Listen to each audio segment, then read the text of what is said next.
Yeah, now we can actually start this.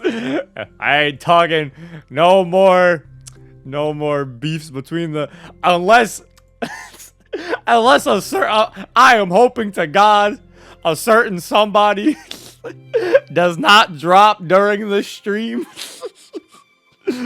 I can only pray and I can talk about my anime girls in peace. I swear to God, bro. Leave it at the door, chat. This is gonna be so weird for people looking back on this, being like, "What is he talking about?"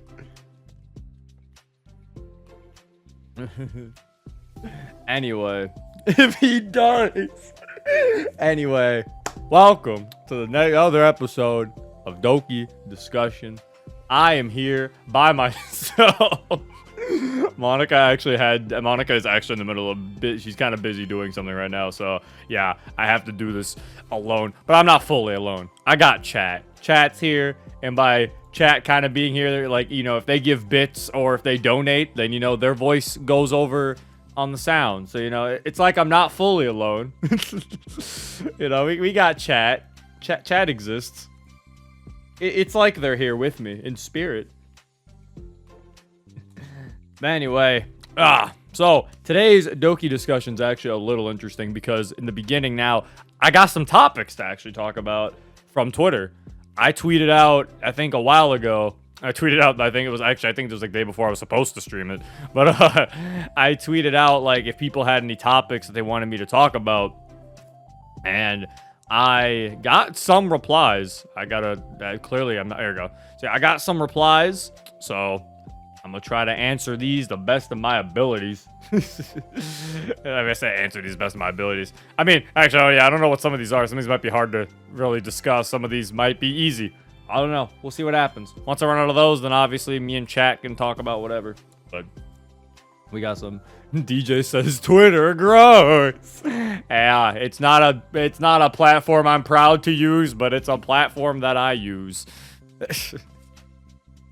So, Mo is mostly mad. His question was, if any or all of the Dokis got into Smash or any fighting game, what would their distinct movements be? So now, this question was actually kind of interesting to me because I think most questions are always like, oh, who would they main and stuff like that. But I thought it was interesting is that he says their movements. And I was like, I was like, so wait, so you're asking like, I even had like clarify, are you asking like play styles? Because that sounds actually kind of fun to talk about. Because all I gotta say is, I know damn well Yuri is like a fucking, like, Yuri plays the biggest defense I've ever seen, bro. You know damn well Yuri would be the fucking defense, the defense maker. She's over there blocking lows, blocking highs. You cannot break through Yuri's defense. She always goes for like counters. You know, Yuri's like super defensive. Natsuki is like super offensive. Natsuki doesn't block for shit. Natsuki, she's got you in the corner and she's not stopping. Like, she's fucking, she is offensively, like, she's going all over the place.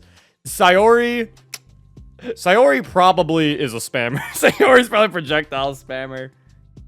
Dexter says Natsuki seems like a zoner / projectile spammer. I actually think Monika's a zoner. I'm thinking Monika would probably play like a zoner type character.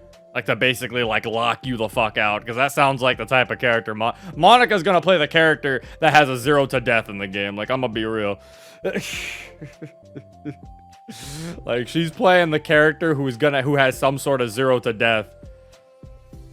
Deckner says Natsuki feels like a berserker type with an install. Yeah, no, yeah, Natsuki's definitely running like any just big meaty brawl character who just go slam, you know, like if you play Dragon Ball Fighters, Natsuki's Broly. Natsuki's playing fucking Super Broly or regular Broly. Either Broly works. I don't really know who the Smash Brothers equivalent of like all offense would be. Or Bowser? Like, I don't know. I'm someone who plays Smash. Trying to put Smash Bros in regular fighting terms is always so weird because like some of the shit just feels like, because I'm like, who the fuck is like all defense in Smash? Like, it's weird.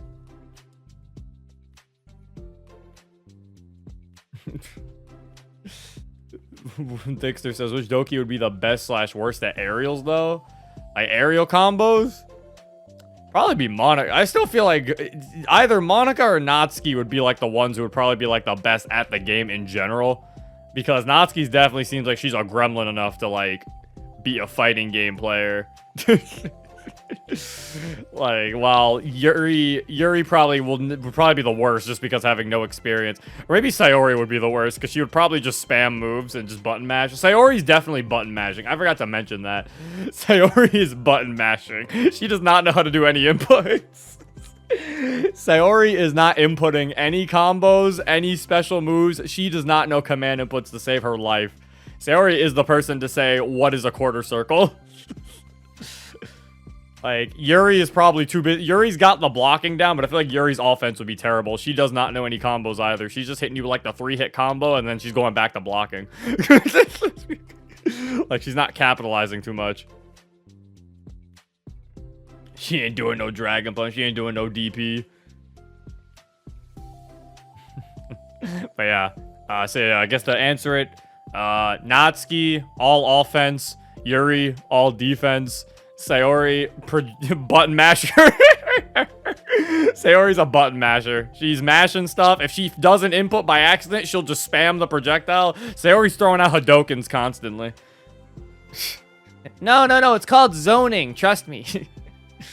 And Monika is an actual zoner. Monika would play a zoner. She will lock you out of the game if she can.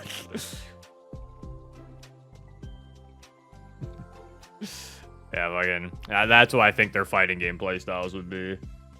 Sayori, Z-Dog says Sayori PK Fire. Same with Emperor. He also says PK Fire. Yeah, Sayori's spamming PK Fires in Smash Brothers.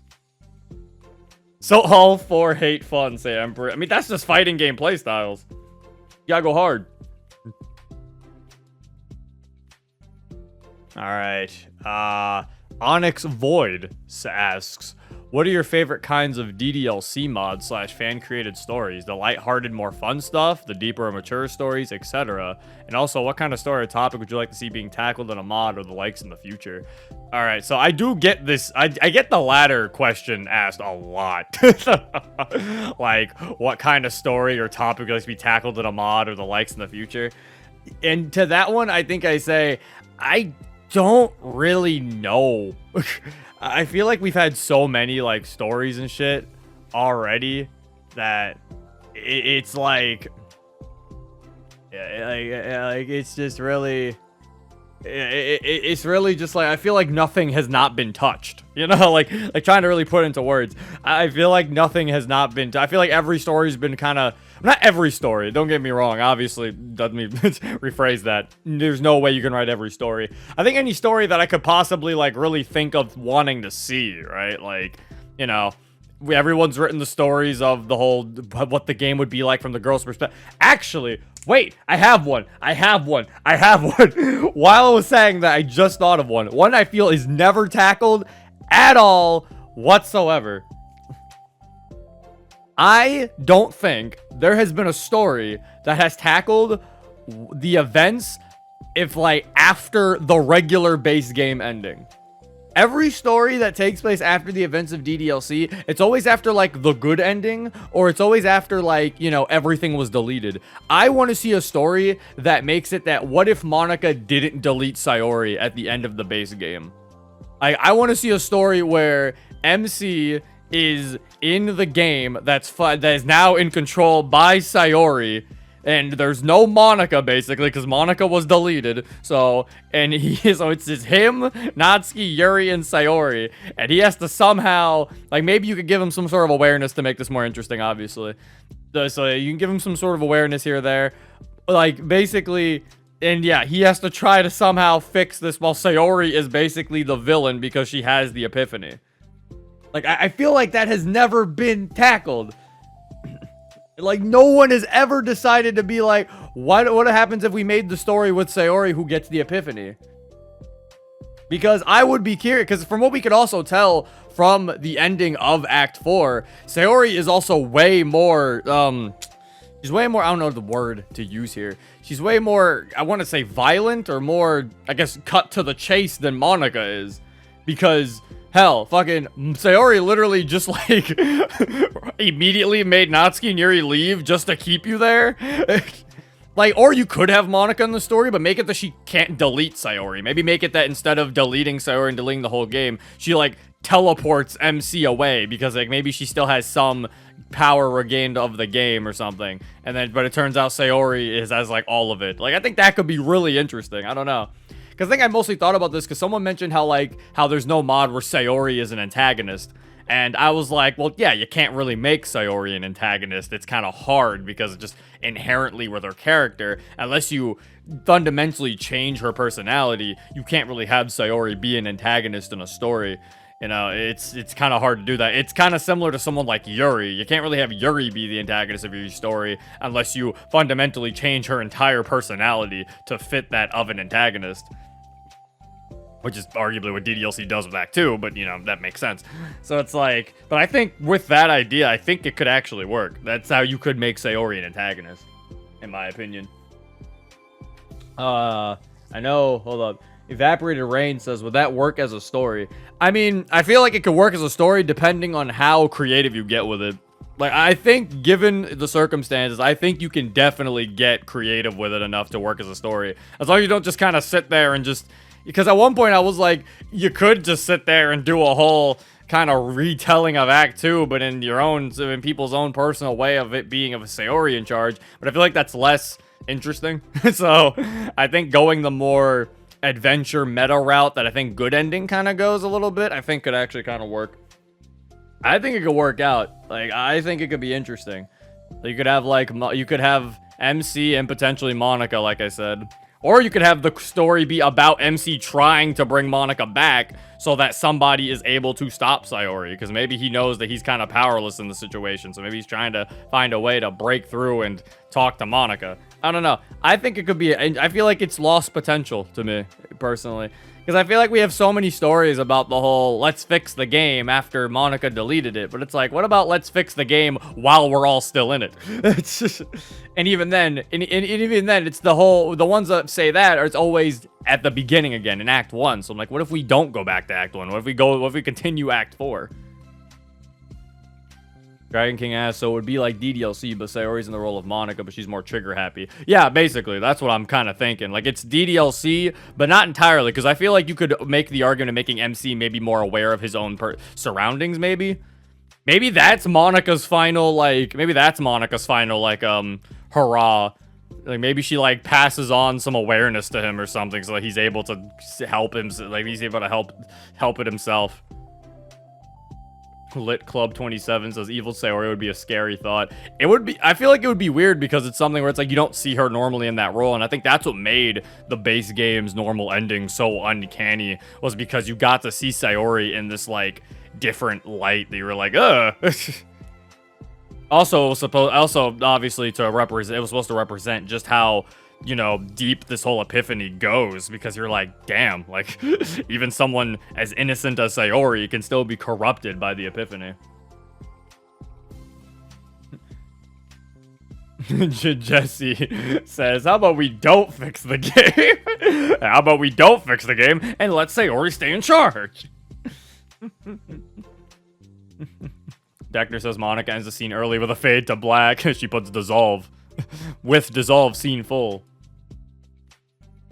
Oh no, I feel like because I think that's like the only idea I can really say that I haven't seen. Well, not idea, story or topic. In terms of ideas for mods that I want to see tackled, I want somebody to do a similar mod style to fucking, was it Literature Club of the Dead? I feel like I've mentioned that before. There was like a Fire Emblem-esque like gameplay. I want that. I wanted that to come out, and I'm so upset that it didn't. I want my Fire Emblem DDLC mod, damn it. Give me my not real-time strategy. Give me my turn-based strategy. That's what Fire Emblem is. They give me my turn-based strategy DDLC mod, damn it. Yeah, I don't really have much ideas where I really sit here and I'm like, I need this to be followed, because I think majority of the time I'm just kind of fine with whatever the community comes up with on their own. But I would like to see that Sayori one though tackled a little bit, because I feel like it's not tackled as much, and I think it could be pretty creative given the circumstances. Evaporated Rain says, I feel like it'd be hard to make it believable without some BS plot armor. I mean, it's something where it's like, that's why I think I said that Monika has to be semi still there, because if you think about it, Monika still being in the game's files in Act 4 and stopping Sayori there, it's like now with her still being, because I think you could even do, you could do it, it could be like a thing where maybe we don't see Monika's sprite, right? Maybe Monika communicates through the little text box. The way that the game does it in Act 4 before Sayori gets you, it shows the little text box. So maybe like Monika interacts with MC or even the player through the text box and basically is trying to like, you have to try to like lead her, or it's like she's trying to lead you so that you can somehow give her her body back or something so that she can stop Sayori. I don't know. I think that'd be really interesting. Maybe she communicates with the Dex box the entire time because she's still kind of technically deleted, but she's still in the code. Yes, yeah. So wait, would Natsuki and Yuri still die? I'm assuming not, because I don't even know if they really die per se in the base game, because I don't think Sayori deletes them. I think she just keeps the room. She just like changes where you are in the room, as far as I'm aware. I don't actually know if she ever actually deletes them.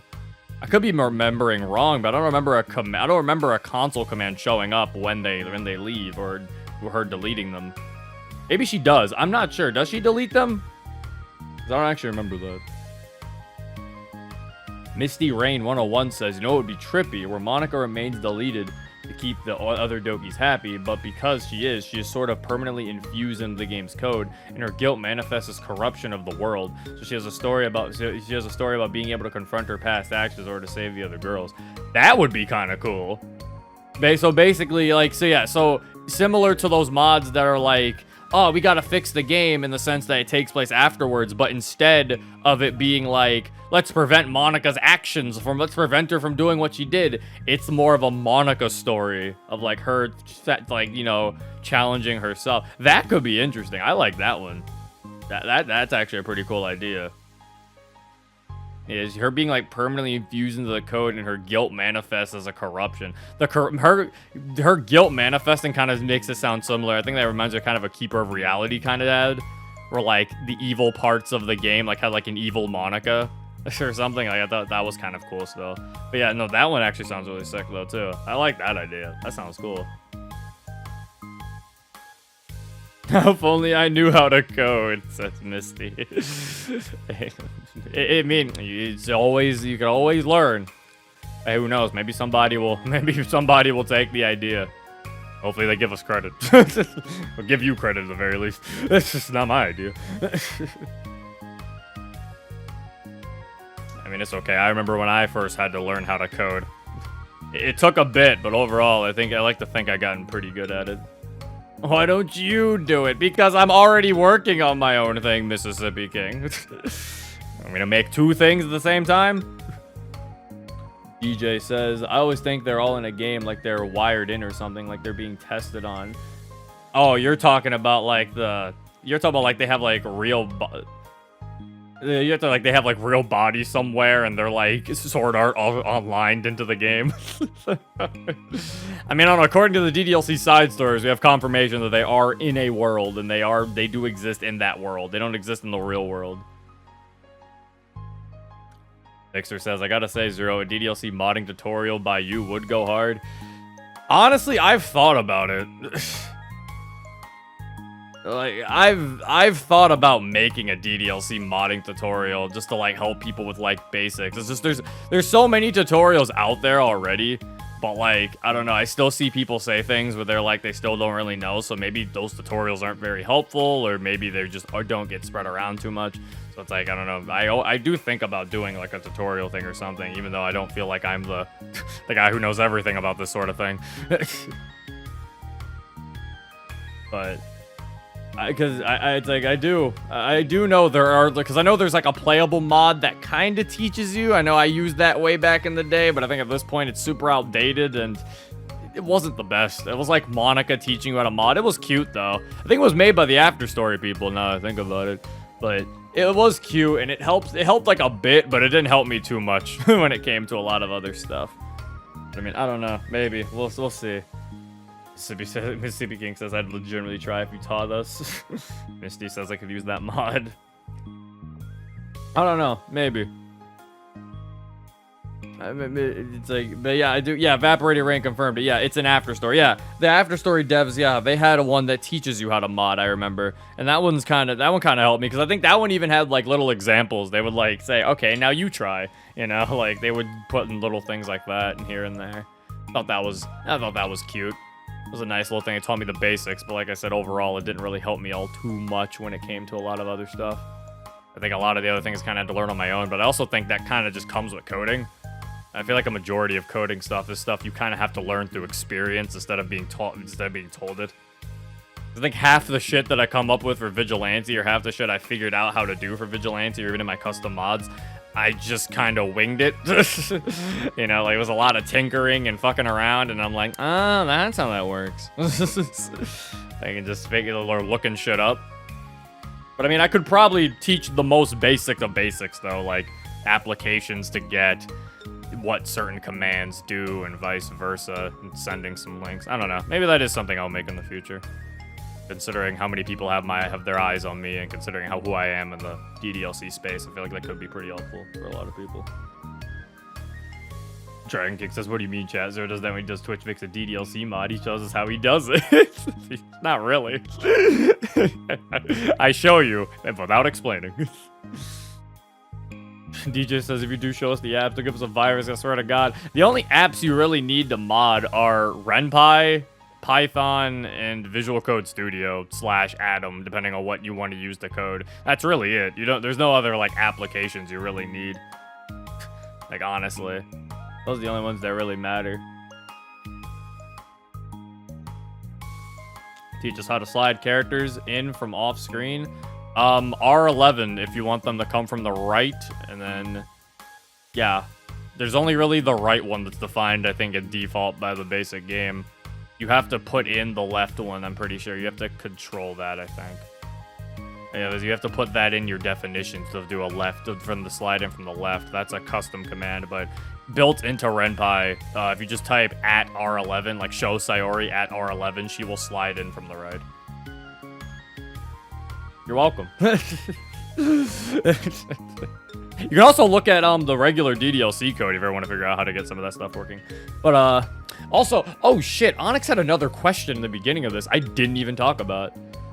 He says, what are your favorite kinds of DDLC mods? The lighthearted, more fun stuff, or the deeper, mature stories, etc.? That actually is a good question. Okay, I actually never gotten that question. I've always gotten, what's my favorite DDLC mod? But I've never gotten, what's your favorite type of DDLC mods? I've actually never had that one. That one's kind of interesting. Also, again, these questions, feel free to answer for yourself, chat, also. This is a discussion, you know, so feel free to give your own answers, and even people who listening on YouTube, if you are, you know, feel free to think about your answers to these questions too. What are your favorites? Because, because I don't know, because it's like the deeper, mature stories are obviously, you know, nicer. Obviously, they're the ones that definitely will get you invested for sure, no doubt. You'll sit there and those are the ones that everyone's like, you know, they got them balling in the club. But yeah, those are the ones that got people crying and everything, like Exit Music and Within and all that stuff. But it's like, the lighthearted, more fun stuff, well, is lighthearted and fun. Like, it's really fun. Like, I don't know. I think it's because, I think I might say the lighthearted ones, not to say that I dislike the mature stories.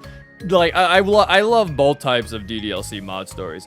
I think the main reason why I like the lighthearted stuff so much, though, is because what the base game is that the lighthearted stuff feels like things that people really wanted to see because of how mature and depressing the base game is.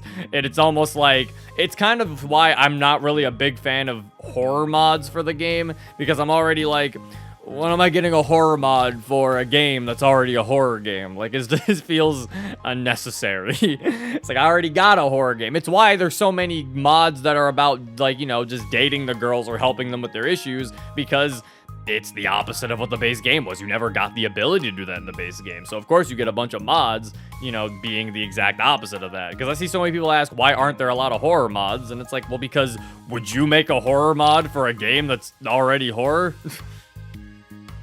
Like, it doesn't really, like, what would be more interesting to you? Taking a game that was a horror game and turning it into a non-horror game, or taking the horror game and turning it into a horror game? Like, it's like, I did it.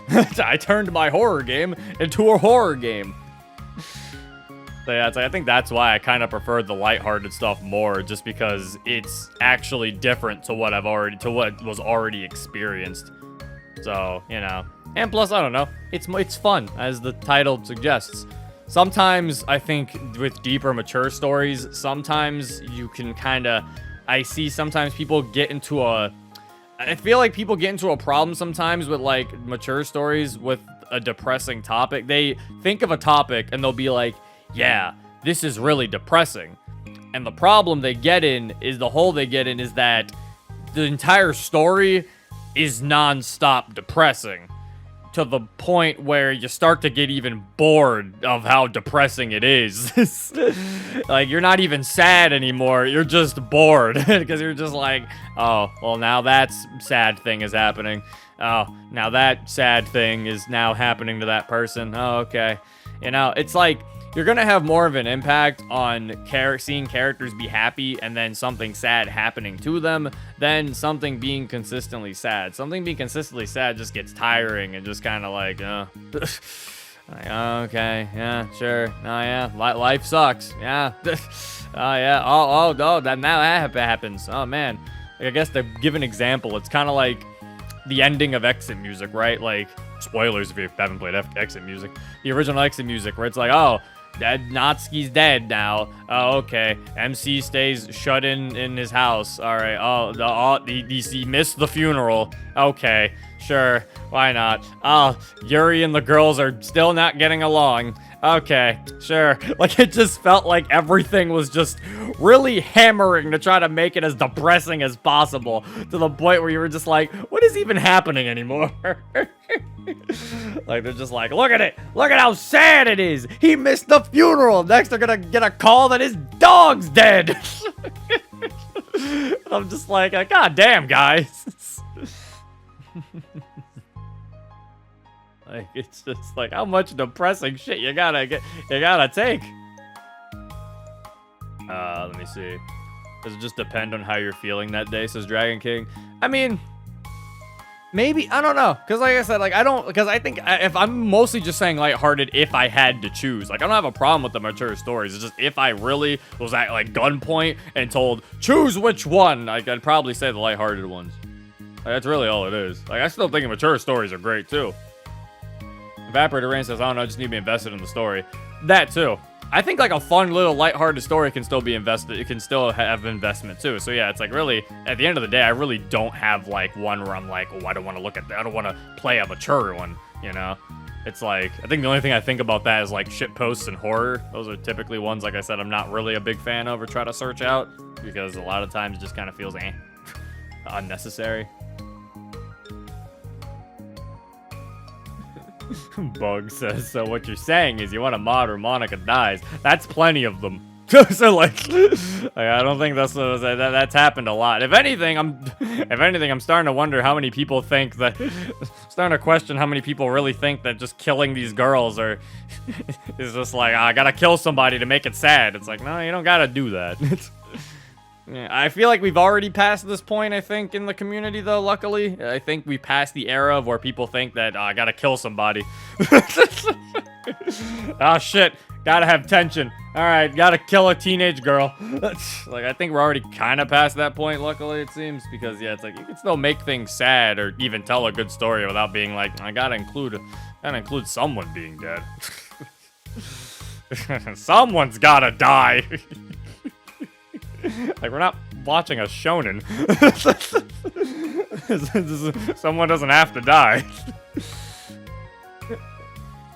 Like, you can keep them alive. Evaporator Rain says, I want a small Yuri sequel. Agreed! We need a trilogy! I need a small Yuri trilogy. That's what I need. Honestly, for Mississippi K says, honestly, for me, the mature ones, for me, either fall flat from common cliches between them, like the girl sudden suicide, then depression arc, or the actions of the creators ruining for me. I mean, that's understandable, I guess, with the latter. But yeah, the former is the mature ones being at Firefly from common cliches between them, like the girl sudden suicide, then depression. Yeah, like I mentioned, yeah, it's like I definitely am tired. I think a lot of people are tired of the girl kills herself, as people say, the exit music-esque mods. You know, we have one for every girl. And we got Within for Monika, we got Fallen Angel for Yuri, we got exit music for Natsuki, and for Sayori we have this little game called Doki Doki Literature Club. I think it's kind of interesting.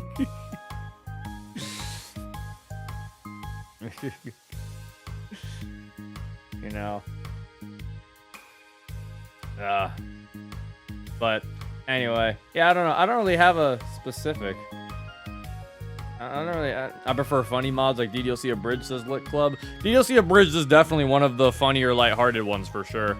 I think that is also why I enjoy a mod like Dokis and Dragons so much. Because like I said, if you take somebody who just played DDLC, right? Like they just finished DDLC, and you throw them at like a lighthearted mod like Dokis and Dragons, I feel like they'd feel really happy. Like, I feel like they'd feel extremely euphoric. I think it's why mods like Blue Skies are rated so highly too, because people always sit here and I think like I've seen people say stuff where they're like, why do people like Blue Skies so much? Why do people like this so much? And it's like, well, think about it.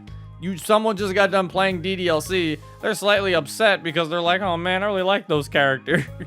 So now they can play a mod where they do get to date these characters, and you know, they don't all get deleted and die. So it's like, of course they're gonna sit here and be like, oh, I love this.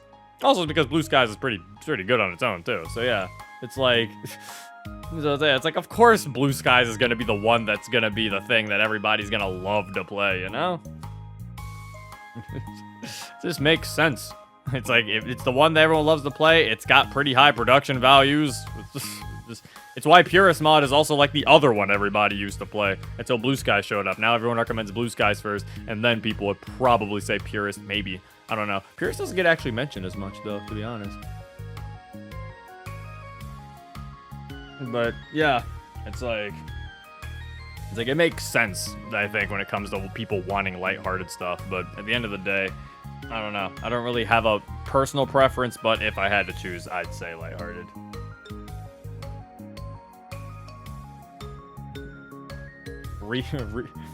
Ree says, make MC face the consequences for his actions. Best mod. Well, didn't he already technically do that by Sayori killing herself? He's like, those are his actions. What did he do? Like, consequences of his actions. What did he do? For joining a literature club. Should have known better.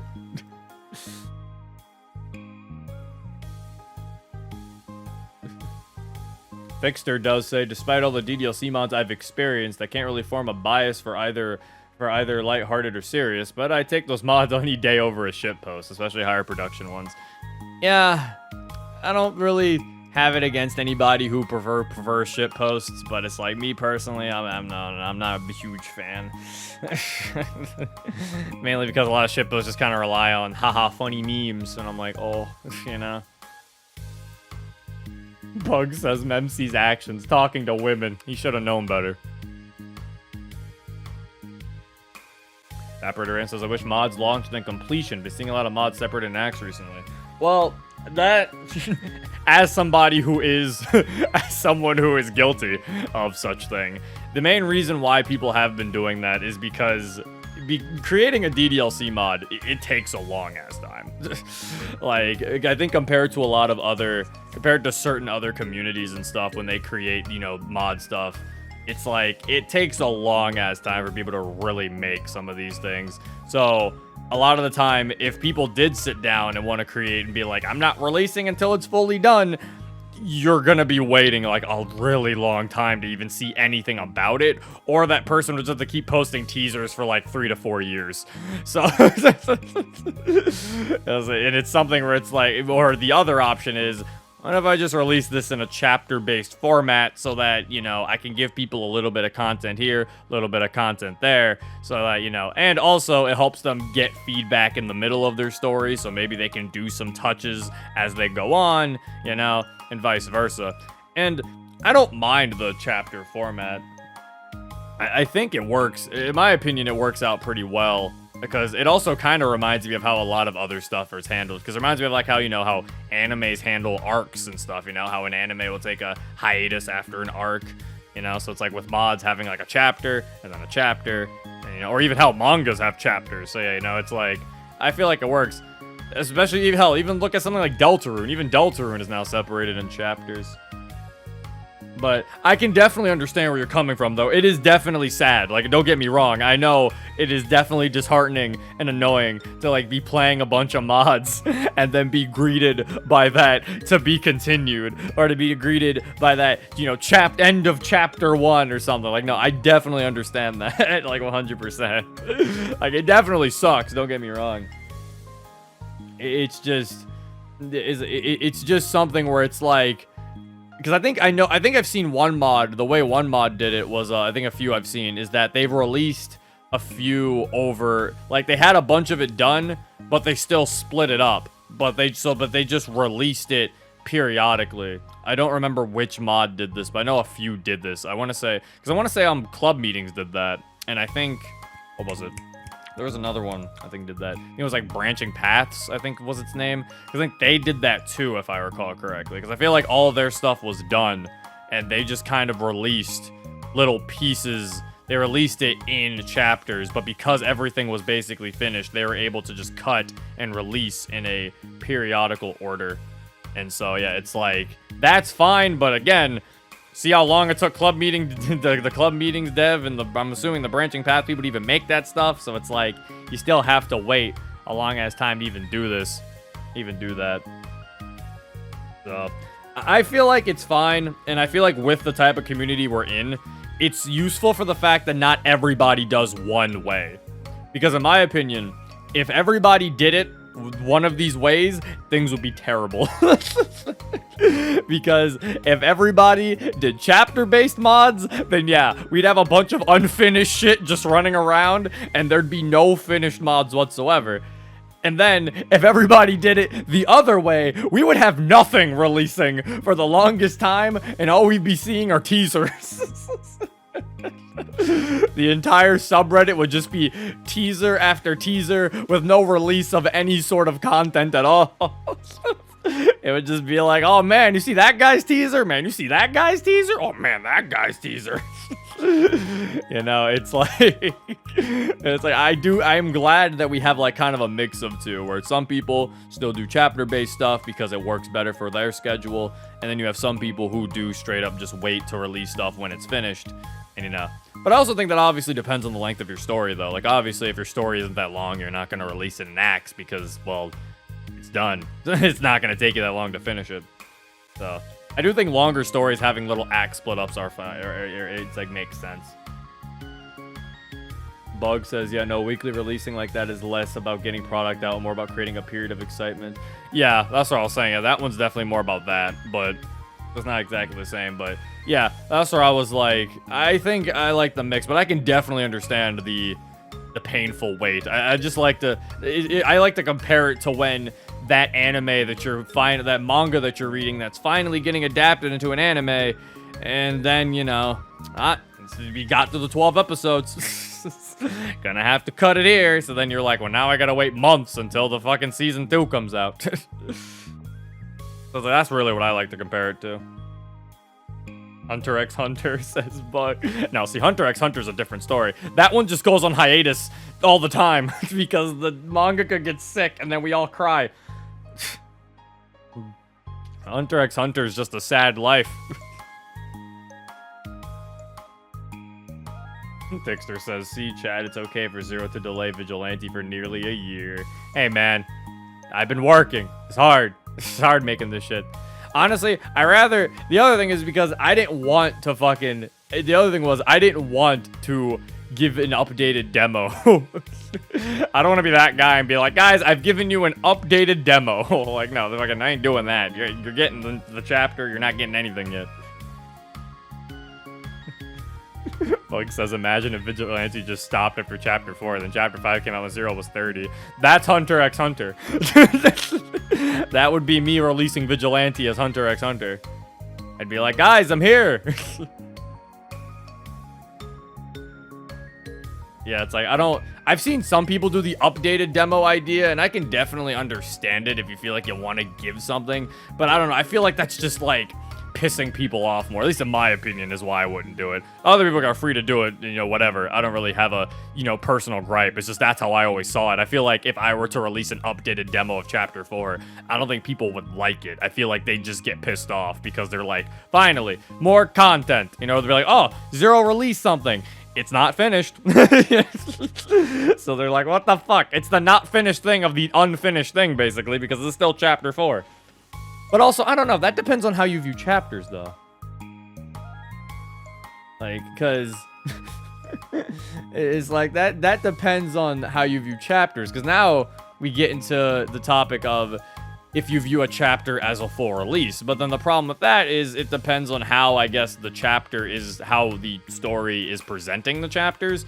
Because some chapters can have their own, you know, exposition, rising action, climax, falling action, and resolution, all within its own chapter. You know, some of them can have all of that in its own thing, while some of them don't follow that and sometimes are telling a gigantic, you know, is all telling just one overarching story. So sometimes chapter 4 will be the climax, or chapter 5. You know, I think Fruits kind of does it like that. That's how Fruits runs it, is that, you know, chapter 4 and 3 are like the climax of the mod, with chapter 5 being the falling action and the resolution. So it's like, it really depends on how the story presents those chapters in that sort of way. Because it's like, would that be considered a full, like, would you consider chapter 1 to be a full release? It's like, do you consider the good ending act 2 to be a full release? Is it a standalone release on its own, despite being called act 2? Because I know a lot of people considered act 1 of good ending as a full release, compared to the fact, even though it was called act 1. So, you know, definitely a question. Evaporated Rain says, why isn't there a mod to date the Doki's moms? I think it's because there's not an actual canon look for their moms, if I'm being honest with you. It's also weird. If we were to date the Doki's moms, I'd hope to God we're not playing as a teenage boy anymore. Not trying to make this into Persona. You know, like, I ain't about that. I'm hoping we're playing as an adult man. If you want like an actual answer to that question, I think it's because no one really cares about their mothers. Though I will say that does bring up a question. I do actually want to see their parents in more mods to a degree. Like, I understand why mods don't really incorporate the girl's parents besides, like, Natsuki's dad. Like, I get it. It's the anime thing. There's a reason why animes don't really bring up their parents in stories, because they're not relevant half the time. But they're not really relevant to the story, and it's understandable. But it's like, I am curious to see, because I think that's why I thought Blue Skies was interesting, because the mom of the MC was, like, an actual character. So I thought that was actually that was kind of an interesting little, like, take. It was like, oh shit, she's actually here. She's an actual character. It's an actual parent that isn't Natsuki's dad. And Natsuki's dad's the only one that really exists, and that's because he's evil. It's because he's an asshole. But again, I think the main reason why people probably don't really use their parents too much could also be due to assets, because as far as I'm aware, the only characters who actually have sprites as of right now of this time of me recording this is Monika's mom and father, and like Sayori's maybe. I don't know, Sayori's mom has questionable sprites that just kind of look like an edited version of Sayori. So I mean, it's not the best looking, to be honest. Natsuki's dad, obviously, he has a sprite. I don't think Natsuki's mom has a sprite as far as I'm aware. And Yuri's, I don't think, has any parent sprites at all. So, you know, there is that. Yeah, you see, like what Bug said, get them all better sprites and I'll use them. Like, yeah, I think that is the issue, because it's definitely a case of we don't really have much assets for them to really be used. Mississippi King says, please, Zero, tell us we're going to meet Monika's mom at Vigilante. It's funny you say that, but all I'm gonna say, I'm not confirming anything, but I will say it's funny you say that. But I do think, I do think that is. I do think that's probably why their I do slightly wish their moms were showed up more often, but it's like not moms, their parents showed up more often. Got me talking about moms. I wish their parents showed up in stories more often, or at least more, sometimes. But I can understand why. It's not like something where I'm really like, oh my god, I really wish they put the mom in there. The story would be so much better if mom was there. If they really had I think the story really could have used Yuri's dad. But anyway, to move on to the next question. This one's by Headlocker. He says, do you think there's a form of gatekeeping when it comes to the modding community? I feel like I mentioned this in the last one, I think, in the last DDLC discussion.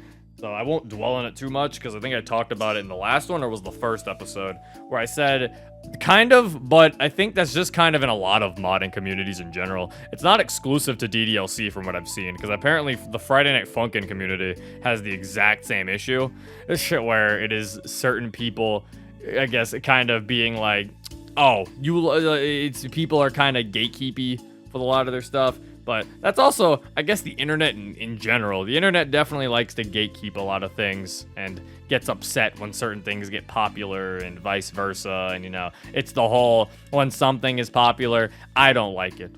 I don't think it should be popular. This random thing should be popular, Things anime. Hell, visual novel people say that about DDLC.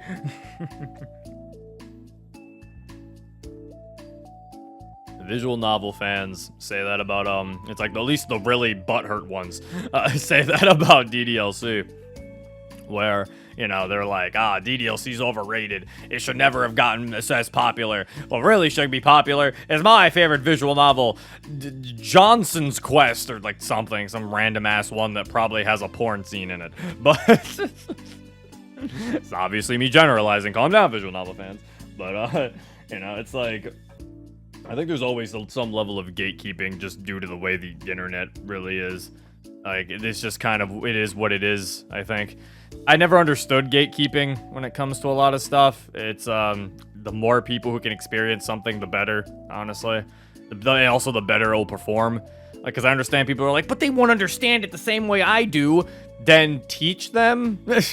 Discuss it with them, like what, let them understand, like what, why sit there and belittle somebody for not understanding something the way you do, instead of just, helping them understand it better if you feel like they're not understanding it correctly. Like, I never understood that. Like, why not let more people experience the thing that you like? Because if more people experiencing it, the thing gets more popular and the thing gets more successful, so you can get more of that thing. Like, it doesn't make any sense. Dexter says, I don't think the DDLC modding community does have as much as a want to work on my mod moments compared to Friday Night Fun community. Wait, that's an entirely different topic. But yeah, no, definitely true. That is an entirely different topic, true. There's definitely a lot of differences between the communities. One thing that is definitely similar, though, is people treating the free content as, like, actual paid content. Like, again, I think I mentioned this before, so I won't dwell on it too much, but I think people don't understand that the reason why you'll look at video game reviewers when they make videos on games and they're like, trash talking it and they're fucking going bananas and they're fucking talking about how, why AVGN is like, this game's a bunch of poopy ass dicks, and fucking calling it dog shit. The reason why people go so hard on these things is because they cost money for people to buy them. People are actively making money. You have to pay to get these things. So typically, you're going to be way more critical of a product that you basically give, that you basically have to give out your money to play.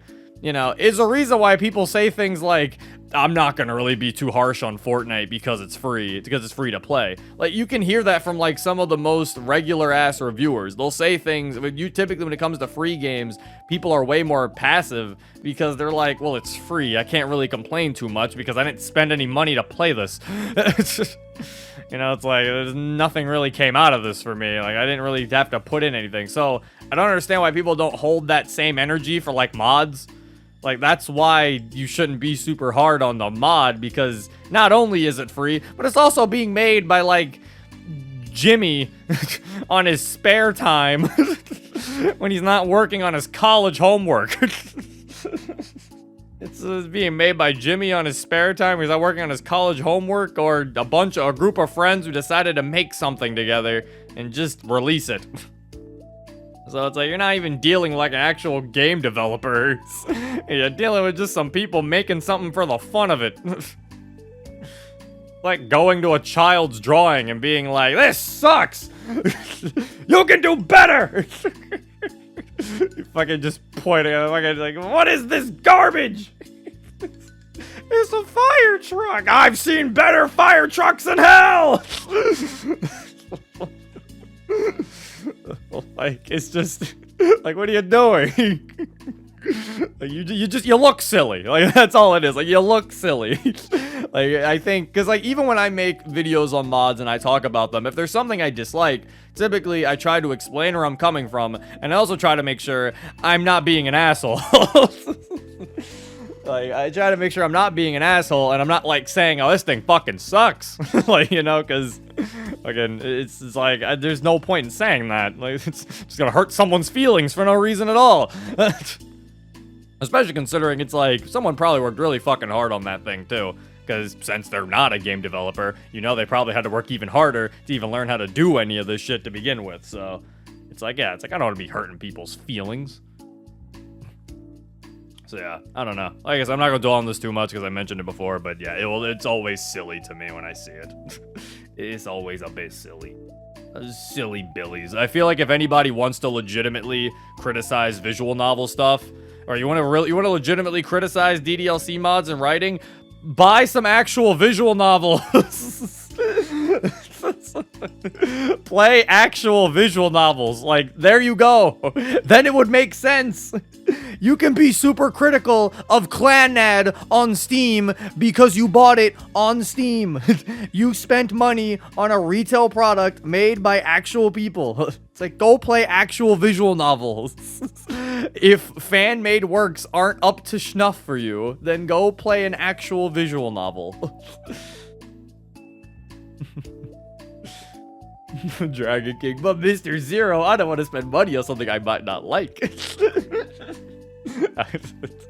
And read reviews. So that's why we inform ourselves before spending money. You can be critics Staccato or Shoujo, says Emperor. Oh wait, that's free too. So, yeah, you know what? Fuck this Kato show. Oh shit. And that was made by a bunch of people from 4chan. But Mr. Zero, actual visual novels don't have Yuri, says Thickster. That is true. You know what? Maybe you should just import Yuri into your visual novels. Use like an asset importer. Do something. I believe. Fucking GMF said, I assure you, there is plenty of Yuri in other visual novels. That is true. He's right. There is plenty of Yuri. There's definitely not a lack. He's a good point. Libatina says one had Sayori. Well, yeah, all of them have the childhood friend. If anything, yeah, you can't say there's no Sayori in them. They all have childhood friends that you don't potentially get to be with or be with. Just, I don't know if they have depression. That one might be a little different.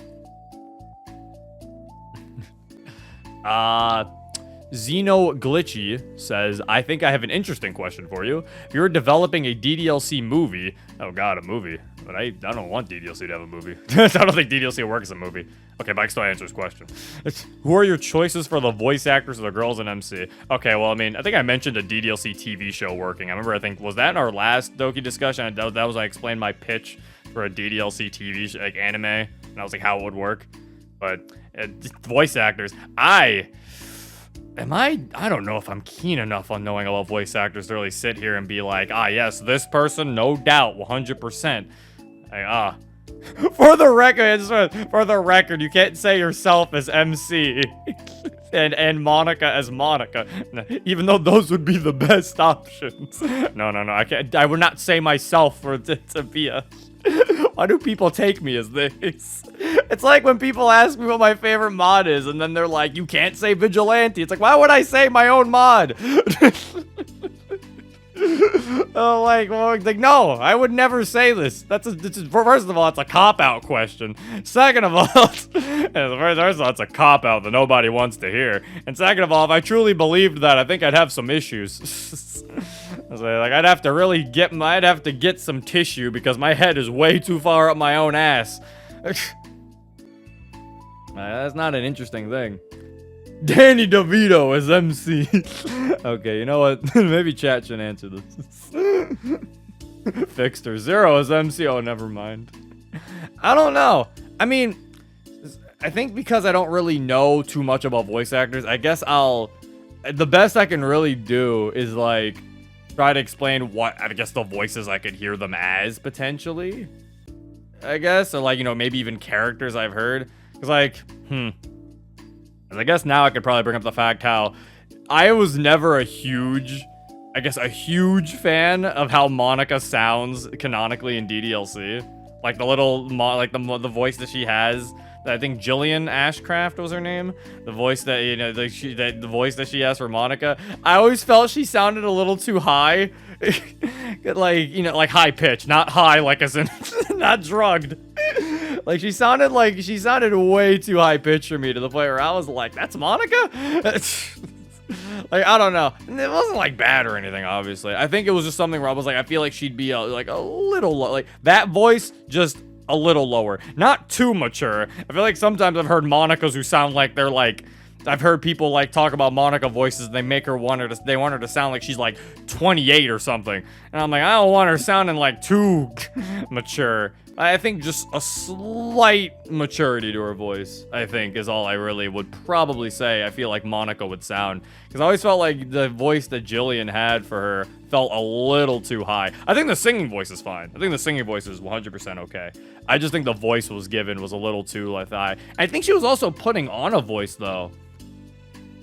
Because I think in a video, I think because people like found like her YouTube channel at one point, or they found like her performing or something somewhere, and like her regular voice I think was a little deeper, and I think her regular voice is actually pretty good for Monika, honestly. I think she could have easily just played Monika just, you know, normally. Like I think that one actually could have been really good. Like I think that could have been really good. Though I think, speaking of singing voices, I guess because I don't listen to a lot of DDLC fan-made stuff. I'm not the biggest DDLC content consumer. I am sorry. The most I consume is art. Forgive me. But Oreo, I think her name was. She sang Your Reality, and I think she was Monika in that Doki Doki Forever song, which I finally got out of my head. It's such that song was in my head for so long when I first listened to it. I'm so happy I finally got it out. Not that I hate the song, it's just I can't be walking around with that song in my head.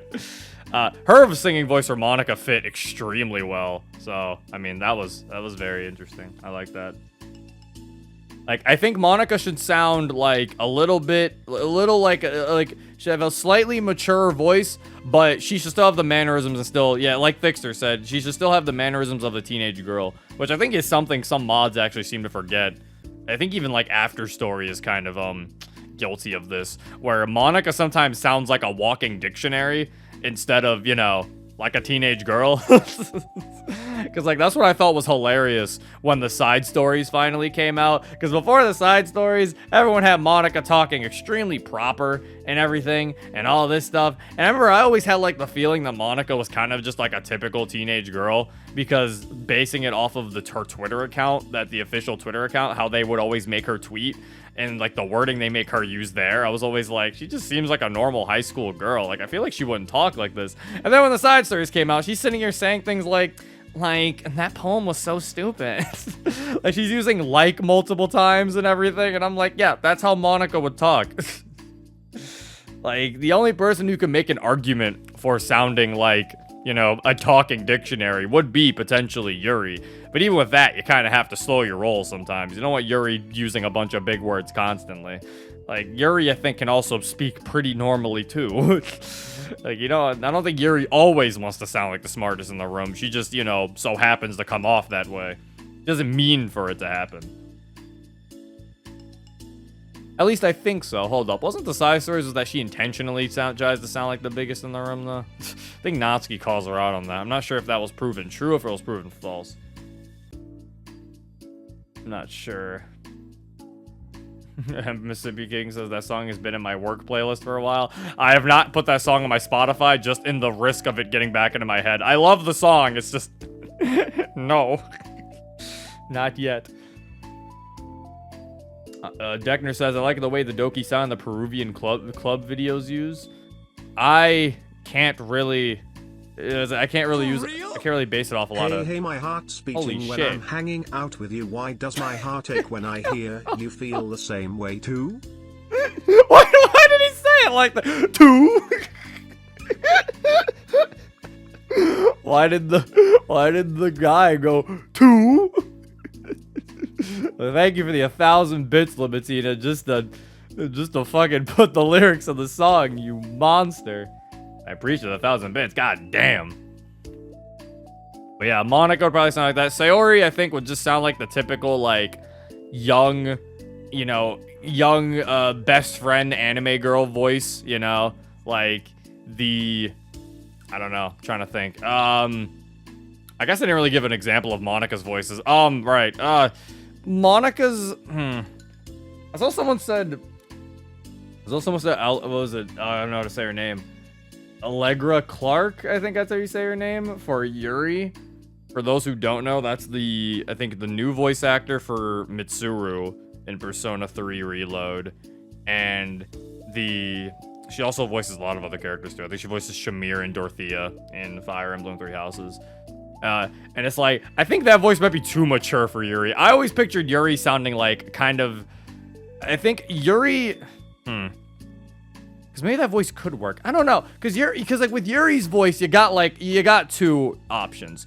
You got the quiet girl voice, or you do have like the deeper mature voice, you know? Like, you got two options, I think, when it comes to Yuri's voice. Like, you got the Hinata sounding girl, or you get the just deep voice sounding girl. And it's like, I honestly don't know which one I think fits the best. I don't know which one I think I see the most with Yuri, because I see both of them. That's the problem. Dragon King says, who voices Komi in the dub? Get her. What does dub Komi even sound like? Oh, fuck.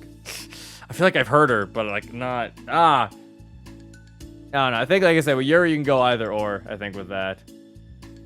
Natsuki, just get any. You gotta get the young tsundere with attitude voice, you know? You gotta get, like, the hey! You know, you gotta get the young-sounding tsundere. Natsuki definitely has, like, that I was gonna say that taiga, but actually, yeah, no, because that would work, because I was gonna say Natsuki just sounds something similar to Taiga. I was gonna say Natsuki sounds something similar to kind of like Sothis from Fire Emblem, but then I was like, nah, maybe not Sothis, maybe Taiga would work. And me not realizing I just said the same voice actress. Basically, and I'm just like, oh, yeah, huh. I guess I did. I was like, yeah, that's just the same voice actress. She plays both Taiga and Sothis and Morgana from Persona 5. But yeah, Natsuki's got to have the bratty voice, though. She's got to have, like, the bratty, light-sounding voice. Because she's got to go, you know, like, she's got to sound like she's got to sound like that. And that's definitely the Natsuki voice. Like I said, Sayori has to kind of just have the sweet, cheery voice, I think, of Sayori, you know? Like, just the bubbly voice. The bubbly kind of, you know, light voice. Not light, I think probably as light as Natsuki's. Natsuki's probably can be a little lighter than Sayori's. Just to kind of show that, you know, Natsuki's a little more childish than she is. Or you could definitely go the route of Natsuki having a little bit of gruffness to her voice.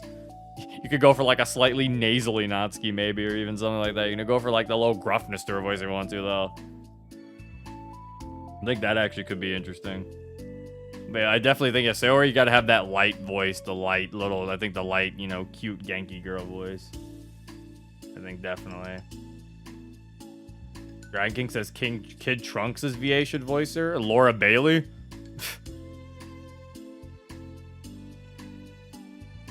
MC, I don't know, you can just get some male dude. I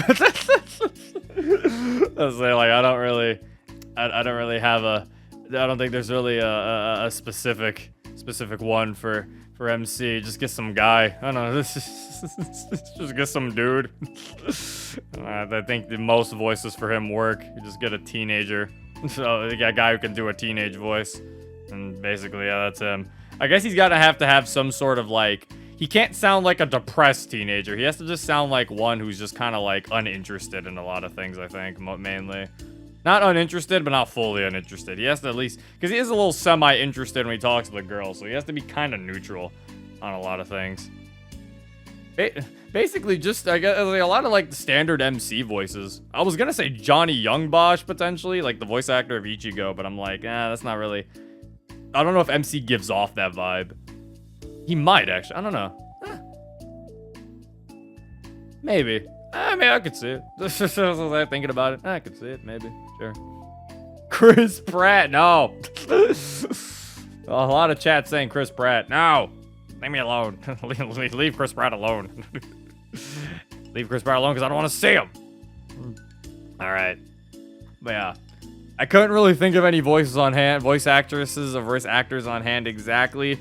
Or mainly because I didn't want to do that and feel like I'm severely limiting myself. Because I know a decent amount of them. It's just, I can't really sit here and think like, yes, this person specifically. I feel like I'm very limiting my options. I just kind of went with voices that I could really hear them sounding as. You know. Lit Club says Lizzie Freeman should voice Monika. I don't know who that is, so but maybe. The next question is next question on Twitter. I will be taking questions from chat soon. Don't worry. Then we can start discussing some of those. But I do have the Twitter people they replied. If there was ever to be a book related to DDLC, this is from Ink Player. If there's ever to be a book related to DDLC, which of the two would it be? A book that's about the Literature Club members, perhaps done in a similar way to the side stories, albeit in book form, perhaps even a graphic novel. Or would it be a in-universe book? This could be The Portrait of Markov or Fagro, some other book we haven't heard of yet, actually becoming real-life books people could read. Huh, that is actually also an interesting question. I don't know which one I'd rather have. Because, like, I know everyone's gonna say Portrait of Markov, but I'm, like, not gonna lie, I kind of want a real Parfait Girls. I'm like, there is that part of me that is deeply interested in what Parfait Girls actually is. That I'm like, I low-key want to know what the fuck Parfait Girls actually is. Like, and I'm like, it's like the common answer: Portrait of Markov, me, an intellectual. Parfait Girls. Though, honestly, I'm gonna be real, my actual answer would probably be, I'd probably prefer a book that is actually about the Literature Club members done in a similar way to the side stories, because, I don't know, getting official content of the girls hanging out fills me with euphoria, so, you know, That would just feel really nice. And I definitely use that word because of the events happening surrounding that. Definitely use the word euphoria because of the when this is being streamed. But I think it'd be really nice to get more little stuff with the girls. Like, I don't even fucking care, man. It can be them doing their taxes. They can't even do taxes. They're like 18. They can be them eating lunch. We did a video on that. But I was like, I don't care. It could be anything. I just want to see more interactions, damn it. Both would be nice, though, but if I had to choose one, I'd probably choose the former. Like, you know, something more similar to the side stories of them, like, hanging out, or even something silly, like them, like, Sayori's missing like, Sayori lost her bow, and the girls have to find it. You, like, read a story about them trying to look for her bow. I don't care. I think it'd be cute. I'd read it. I'd read it multiple times. Or how they can go with my idea that Monika has, like, the awareness thing, and, like, the entire story has, like, you know, a little thing. I don't know, it's cute. I don't know. Idea, Dixter says idea, DDLC book that visualizes all of the girls' poems. I mean, that'd be cute. That seems like more of an extra book thing, though, you know? It seems like more of those books that'd be, like, $2.99, and they're not that long. Cause, like, that is interesting for sure, but, like, you know, I'd rather get a story.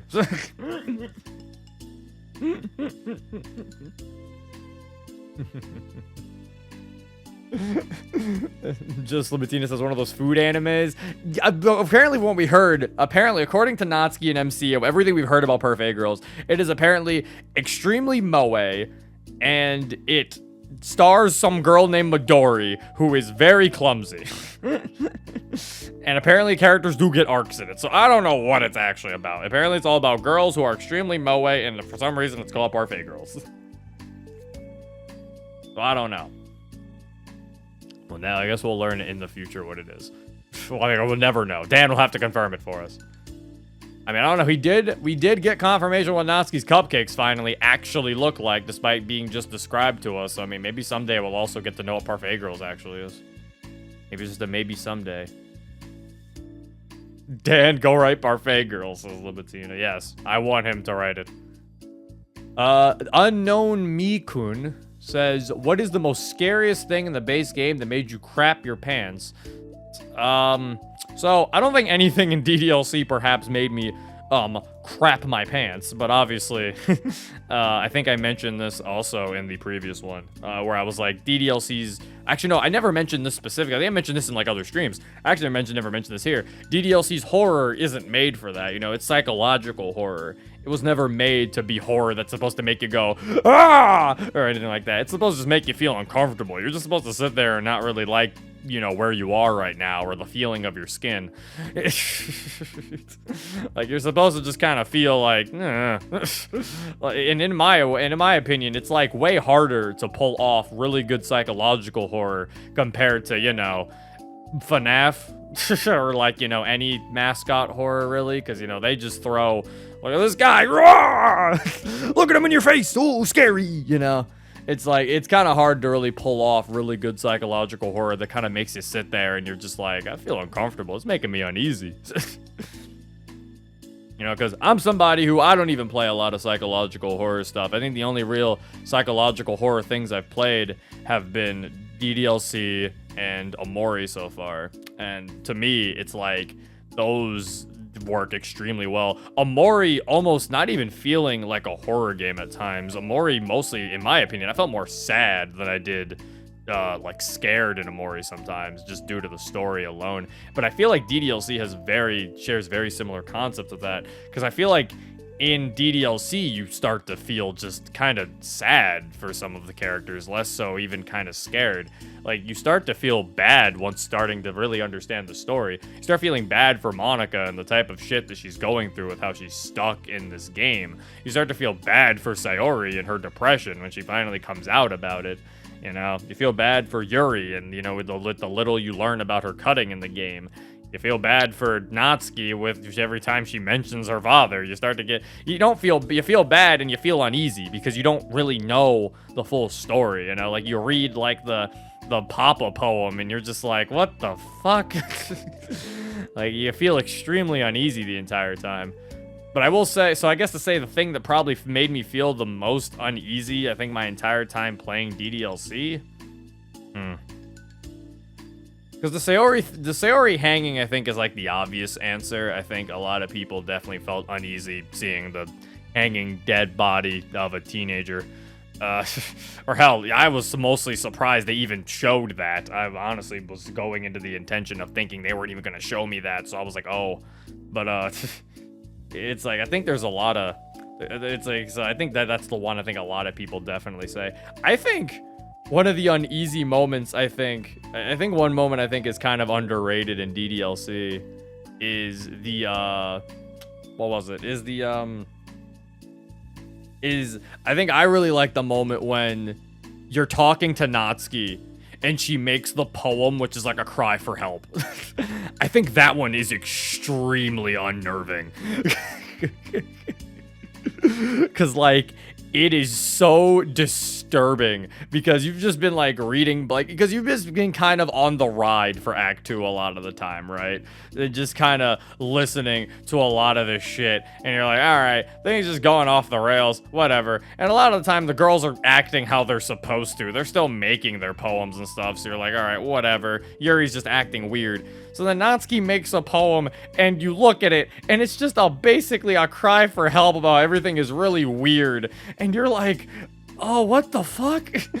And to make it worse, as soon as you're done reading it, fucking her face just turns white. And then Monika forces her to say that everything's fine. And you're like, bro, what the fuck? You're like, oh no, she knows.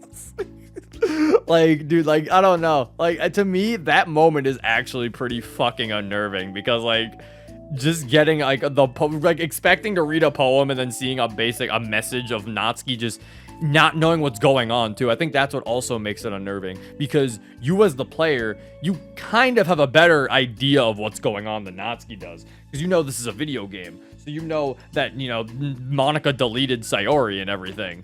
And Natsuki has no clue what's happening. And she's just like, I don't know what's going on with Yuri. Like, I kind of wish she would, like, talk to me. I wish she would, like, act a little bit better. And then, like, at the end, she's even, like, it's like, I don't know if I can trust Monika. Just try to pretend like I gave you a really good poem. Like, you're just like, dude, what the fuck is going on in this game? Like, it's just really weird. There's a lot of them, though. But I think that's the one I can definitely try to think of. I think of, because it's definitely unnerving. Like, it's just, Lit Club says, that's nothing compared to Jump Scare Monika. It gives me the heebie-jeebies. I feel like Jump Scare Monika never really scared me because it was a jump scare. Like, it was never really that spooky. And it's definitely also was just meant to kind of be a ha-ha jab, because it only shows up if you're recording. So, it definitely feels like it only really existed to just be a little ha-ha.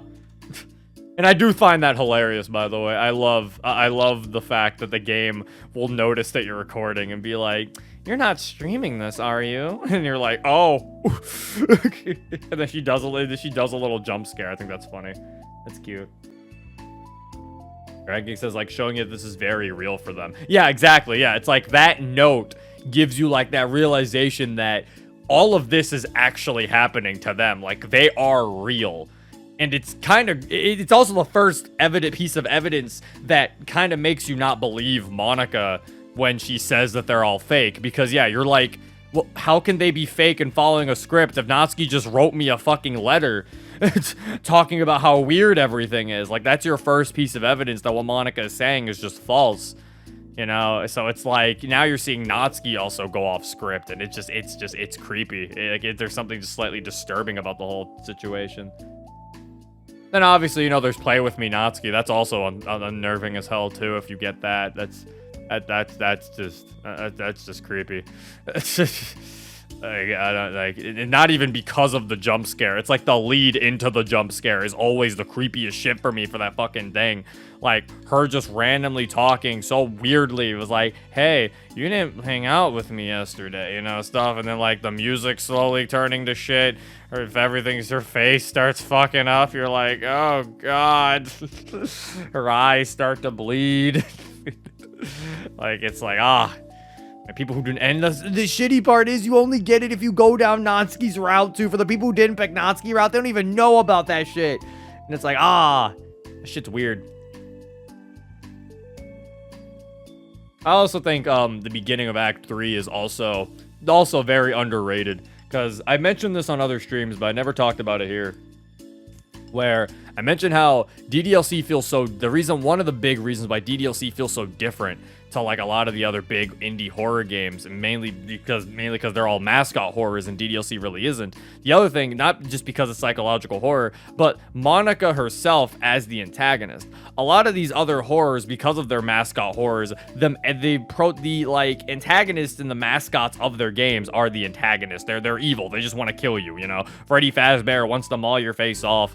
Fucking Puggy Wuggy, dumbass name, wants to kill you. You know, they all want to murder you. Bendy wants to murder you. You know, they all want to do that. Monika, you get face to face to the antagonist of this game.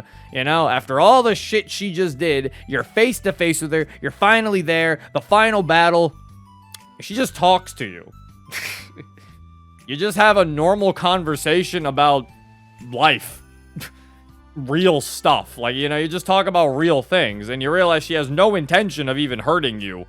You know, she just wants to get out. She just wants to get out, and she loves you. She wants to, you know, she loves you. So it's like, it's a slight difference with the, you know, with everything else. You know, she doesn't want to kill you, even bring harm to you. She just wants to talk to you. And, you know, so you're just like, what the hell? Like, it's slightly unnerving just because of that at first. And then eventually you start to kind of calm down, and you're kind of like, oh, this is kind of nice. Sometimes, depending on the person. Some people say, oh, this is kind of nice. Some people are like, you're a murderer. You still killed my friends, which, I mean, that is actually, I think I thought both. I thought, this is kind of nice, but also, you still killed all those people, Monika. You still deleted all those girls. How could you? You know, and then, unlike those other characters, you then, after, you know, defeating her, quotations, it's like, after defeating her, you then start to feel some remorse for her. You know, like when she kind of has her whole speech about, you know, the when I Still Love You starts to play. One of my favorite tracks on the base game, by the way. But when I Still Love You plays, you start to feel remorse for Monika. You know, you start to feel bad for her because she mentions how she still loved them. Despite everything that happened, she still loved the girls. She still loved the literature club. She even feels bad for what she did. She doesn't even know why she did it. She doesn't know what she was really doing, you know? And, you know, it's like you start to slightly feel bad, and then you start to really feel bad when she actually comes in and saves you from Sayori and ends up deleting the whole game, and, you know, and then makes a whole song about it that's really good. That's a really nice song. You know, so it's like, that's why I never really understood when I would see like DDLC paired up with a lot of the other like mascot horror games. I never really understood why DDLC was put there. Like, not because DDLC isn't as good as them. If anything, it's the opposite. But if anything, DDLC's above them. But it's just because it's so different. Like, I feel like it's such an odd thing to even put DDLC represented there because they don't feel similar. Like, if DDLC feels similar more so to stories akin to like Amori, or hell, even Undertale feels like it's more of a similar thing to DDLC, because DDLC feels more like less of a horror game and more of a story, more of a game trying to tell a story with horror elements, which is very similar to something that Amori and even Undertale try to do as well. Like, I feel like DDLC is more in the realm of those two games than it is with, like, Hello Neighbor and, well, FNAF. You know? It's like, it feels way more similar to those two than it does. It feels more similar to, like, those RPGs that just kind of have some horror elements in there. You know, like Earthbound. I wonder how many people know how creepy Earthbound actually gets. It's like, I wonder how many people actually know, like, how disturbing Earthbound actually gets. Like, that shit gets pretty creepy for a Nintendo game. It's just like, you know, like, for a funny little haha Nintendo game on the SNES, Earthbound is is pretty disturbing, all things considered. Kev Meme says, wasn't there a dialogue in Monika After Story where you call Monika a murderer and she one-ups you saying, oh yeah, how many people did you kill in your violent video games? Yeah, but that's a mod, though. Yeah, as Dragon King says. Yeah, that's not really a canon thing that Monika says. She does bring up that topic, though, in the base game. She says something similar about how her killing the girl. She's like, well, how is that any different from you killing all the people in your video games? You know, she does bring that up. But obviously, her logic is flawed because her whole logic bends on the fact of, I'm not the same as the other girls, which she ends up being proven to be true when you delete her. So... Again, obviously, that just goes with my theory that Monika doesn't fully believe in what she says, and that she's kind of trying to fool herself the entire time into thinking this. So she's kind of trying to, like, gas herself up and trying to really be like, yeah, they're not real, you know? Because there's a lot of things that Monika says that doesn't fully add to this idea of them not being real. Like, there's a lot of things she says that makes it sound like she doesn't fully believe what she's saying. Like... An example being where she brings up the wine memory with her and with, like, Yuri. She mentions this in Act 3, which is very odd, because this is where Monika's supposed to be, you know, sticking to her guns and saying, yeah, they're not real. And she even says, like, yeah, all my memories aren't real. None of this stuff happened. This has never happened before. And then you cut to later, and she's just like, there was this one funny time where Yuri showed up with a bottle of wine. And it's like... Monika, if your memories aren't real, why do you think fondly of this? Like, you know, and then also at the end of a lot of her conversations about the girl, she always feels the need to mention that they're not real. Like, it is almost as if she's trying to trick herself and to, like, really make herself believe they're not real because it's so hard for her to come to terms with it. And, you know, and I feel like she is secretly, I do feel like it's secretly really hard for her to accept that. And some people might say, well, Zero, then why does she make jokes about Sayori's suicide? Why does she look so happy? And my answer to that, obviously, is the fact that she mentions how she's really good at putting on a mask. And how she's really good at pretending that everything's okay. These are things she says, I think, in the regular game. And I think she also says it in Act 3 as well. But I think she also says it in the normal Act. I think in Act 1, she mentions that. And it's like, yeah, Monika's really good at looking confident. She fakes confidence, basically. She mentions that. So you fake enough confidence. If you fake your confidence enough, eventually you start to get real confidence. So yeah, it's like, it's something where I think she's just faking her confidence. She's just faking that she's doing she's doing fine, but I don't think she is. Dragon King says, so like trying to justify her actions by continuing a reminder, like it's okay to do all this. Exactly, yes. Like she's trying to basically convince herself as well. Like I feel like she's not fully convinced of the idea that these girls aren't real. Like I think she's not fully 100% with the idea. So she always has to kind of feel like she has to kind of remind herself and also make it seem like she's 100% for the idea. That was always my kind of theory with how she acts, because there's certain parts and certain ways that she acts that it doesn't add up. And it makes sense with the fact that she does finally go back and says that, you know, she finally says, I've always cared about them. Hell, the fact she even mentions how she couldn't even bring herself to delete them. You know, she mentions that. She's like, by the way, when I said I deleted them, she's like, you know, like I actually kind of lied. You know, I just moved them to a spot where the game couldn't find them. I couldn't bring myself to delete them. Like, I think that, if anything, that's semi-proof that she never fully could believe that the girls were fake. Because if they were fake, why would she care about them? Yeah, it's like I always kind of felt like she never fully 100% believed the words she was saying, but she was trying to make herself believe those words. You know? Fixter's laughing at gas herself up. That's what it is. She's trying to gas herself up. I can do it. I can win. I feel great. I can do this. Are we still on the same question? We kind of talked about a bunch of other stuff off that question, but, you know. And we only got like 3 more Twitter questions.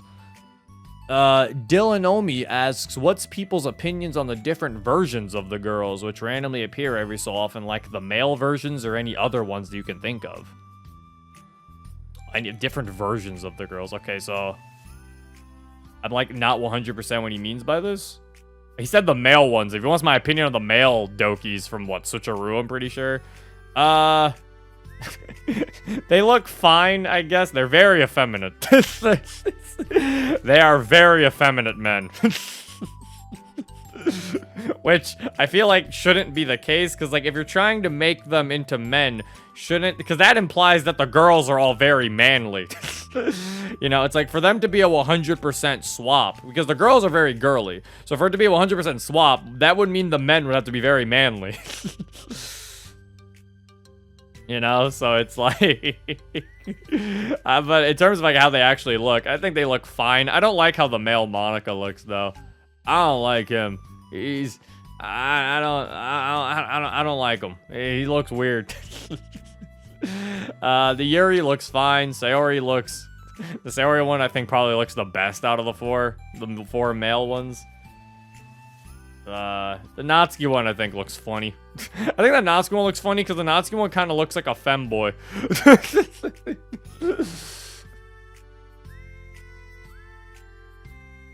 Like, you know, but it's like, yeah. Dexter says, does chat fuck with AUs of the Dokis? Yeah, I guess that's what the question is. Like, do you like AUs? Are there many AUs? I don't really follow a lot of AUs now that I think about it. And I was like, is there really any? Is there, like, I don't really know many. Is there even that many I mean, I don't want to say that. Are there that many AUs? Like, there's AUs of everything, man. Don't jump into that rabbit hole. Like, I don't really think I know many AUs per se. What about the female MC? I do like how the female MC looks. I think a lot of people do, actually. I think, if anything, I thought that was very funny. The Switcheroo mod, I think the majority of the things I heard about that mod came about the female MC and not the actual guys. It was just a bunch of people talking about how hot she looked. Like, no one even talked about the guys. They're just like, but her. And like, the female MC's like, have you seen her though? And it's like, yeah, you don't even get to see her half the game, I'm pretty sure. It's like, so considering she's supposed to be you. But yeah, I don't know. I don't really know a lot of besides the male versions, does chat know any versions of other that randomly appear so often? Do the Monkers count? Do the Monkers count? Do those count as alternate versions? I like the Monkers. I think the Monkers are cute. Little bean guys. I like the little DDL. I like the little bean versions of all of them. I like that Monker Monika has like a gigantic bow. They funny looking, says DJ. They are. They're cute. I like them. The little monkers. Small Yuri is best Yuri. We gotta have the fight between Small Yuri and what's like the monker version of Yuri called? Is like Yui? Like what? Like yeah, say like what's the monker version of that? Yur? It's just Yur. Okay. And the battle between Small Yuri and Yur. It's just Yur, because yeah, I think Sayori Sior is Natsuki. I think Natsuki was a Natsuki. It's just ski. Zero. They probably won't even fight anyways. They probably will. I don't know. I mean, Small Yuri's pretty strong, especially if it's paper Small Yuri. She's got battle feats now. You'd have to be careful. Yur would have to be careful. So I'm gonna say Yurmi. Who's Yurmi? What's a Yurmi?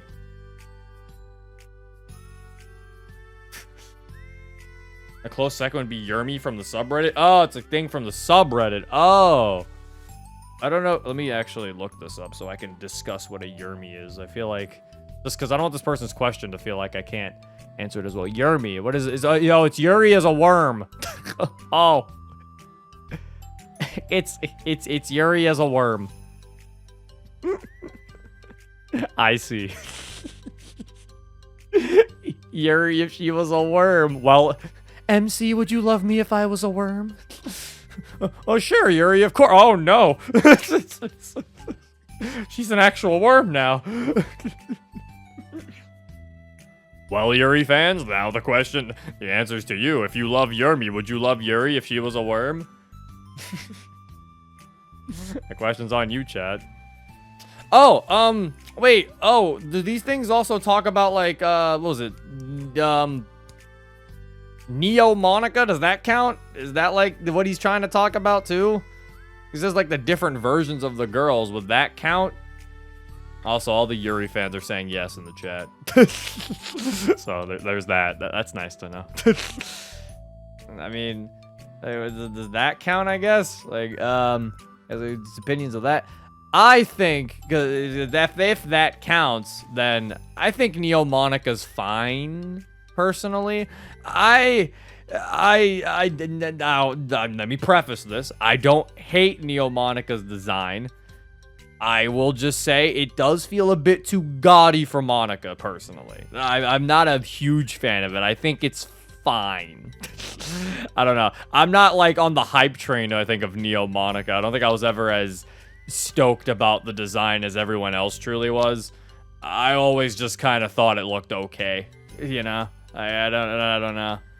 Like, I feel like... Is she the green Monika? No, she's the one with the white hair and, like, the green sunglasses and, like, the suit, the black suit, you know? She's, like, dressed like a poker player. She's, like, dressed as, like, a fucking, what do you call the people who run the poker games? I was gonna say bartender. That's not what it is. It's the poker dealer. There you go. Thank you, Deckner. Yeah, the dealer. She's just like a poker dealer. But yeah, it's like, I don't know. Maybe it's just because... Yeah, the green and white color scheme. Yeah, Dragon King's red. I don't know. Maybe it's because, like... Maybe my issue with it... Maybe it's because maybe I don't like the green lipstick. But, I mean, I'm never really a fan of, like, different colored lipstick like that. But in terms of... I don't know. Maybe it's just... Her design looks too gaudy for me, I think, was really what it was. Because, I don't know. I never got the idea that Monika would be an extremely gaudy person.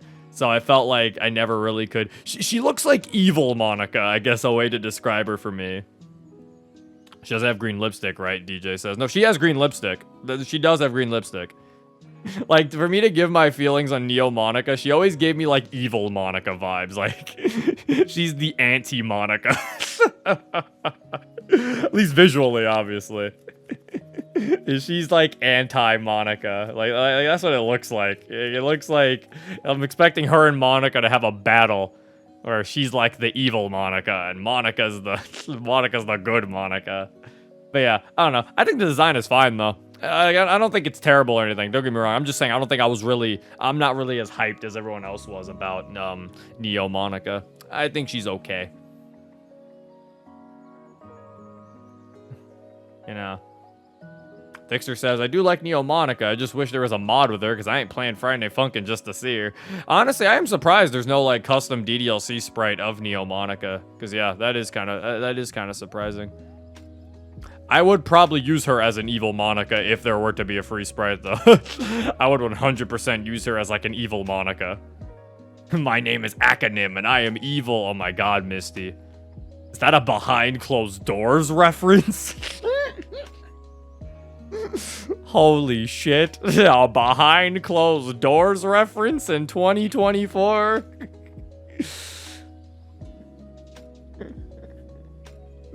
What? Oh, some of you weren't around for behind closed doors. Oh, old mod. Very odd, actually, looking back at what I actually mentioned behind closed doors. That mod dealt with a lot of weird topics. Yeah, I can't think of many alternate versions, per se. Lit Club says, oh yeah, Neo Monika has white and green hair. I had mixed feelings about her. Well, she's not much known by the DDLC community. She looks sick. Yeah, it's like, I think I have mixed feelings too. She's like fine. Is really all I can really say about her. Like I said, she's fine. I think I'm just not as big on the, I think I'm just not as big on it as everyone else is, but I think she's fine.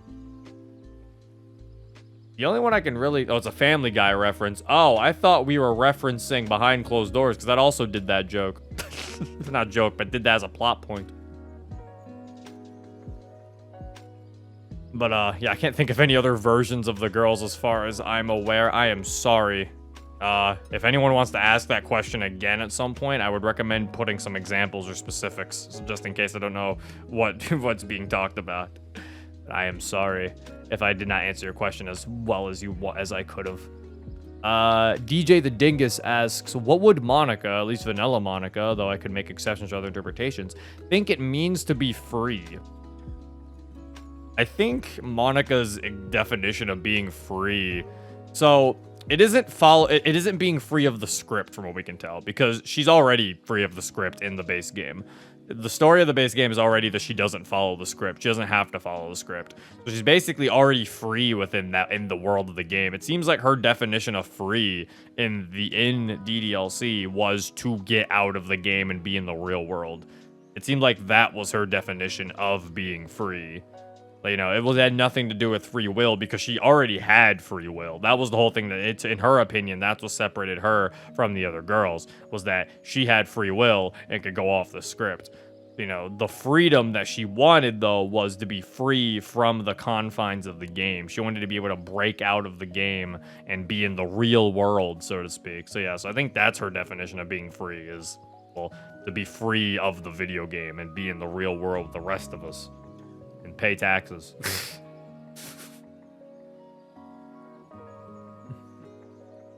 Dragon King says, would it just not be in the bubbled world she's in? Yeah, no, yeah, because the world she's in, she's already technically free. Because she mentions how she has free will, but the other girls don't. And that's what she uses as, like, a excuse to be like, see, I'm different. I'm different. They're not. I have free will. You know, like, she says that, but obviously, as we see, the girls were just as free as she was to a degree, because they could also go off script when the game started to fuck up. The only thing about her was the fact that she was aware that they were in a game. The other girls weren't self-aware. Monika was aware. That was the difference between them.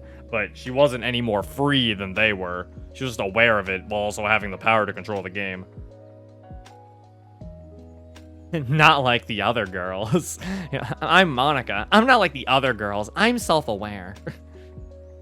That's on her, like, bio. Should have been on her missed opportunity to put her on the Twitter, to put that on her Twitter bio. Unlike the other girls, I'm aware. Get you a girl who's aware. All right, and Kev memes. Oh, see, he also did. This is like the last question we have on it. What wallpaper would all the Dokis have on their phones? You know, it's really nice that we're ending this with a very, like, basic question. Sayori would probably have, like, some sort of cat. Actually, no, Natsuki would have cat. No, Natsuki has, like, an anime wallpaper for sure. Natsuki's got, like, a wallpaper from, like, Parfait Girls or something. One of her favorite animes or mangas. Natsuki's got that wallpaper for sure on her phone. Bless me. Bless me. Bless me. I'm blessing myself because I don't know. I meant to say excuse me, but I said bless me, and I just kept saying bless me. So I meant to say excuse me. Excuse me. But, yeah, Natsuki would probably have some sort of anime wallpaper. Sayori would probably have, like, a cat or, like, a cute dog. It'd be an animal wallpaper of some sort. But, yeah, Natsuki would have an anime one. Yuri...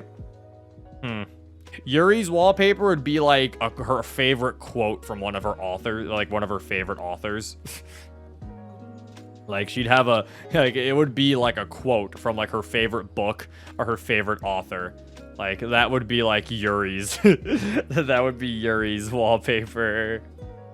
And Monika's would probably be... Monika's would be a picture of her and of her with the girls, I think.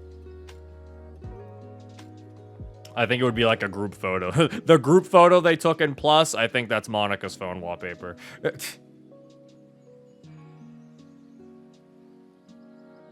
Oh, wait, I like Thixter's idea, though, too. I feel like Yuri does not know that you can set custom wallpapers, and she just uses the color purple. I like how Yuri's like a grandma sometimes, and we're just like, Yuri doesn't know how to use technology. Yuri's using a sewing machine back at her house. We don't send Yuri emails, we fax things to her. Yuri's faxing things to them. Oh, sure, Monika, I'll just fax that right over. fax? Yuri, you have a fax machine? Doesn't everyone? Yuri, no. Wait, so like the funny one? No, yeah, see, no, Monika's lock screen, her lock screen is the regular wallpaper, right? But when you open up her phone, the background's it changes to the funny one. The funny one's her phone wallpaper, but the lock screen is the regular one. But yeah, no, I think Monika would have a wallpaper of the girls, I think, honestly. Opa. Thank you for the sub, Natsuki. Opa indeed. Thank you for the sub, I appreciate it.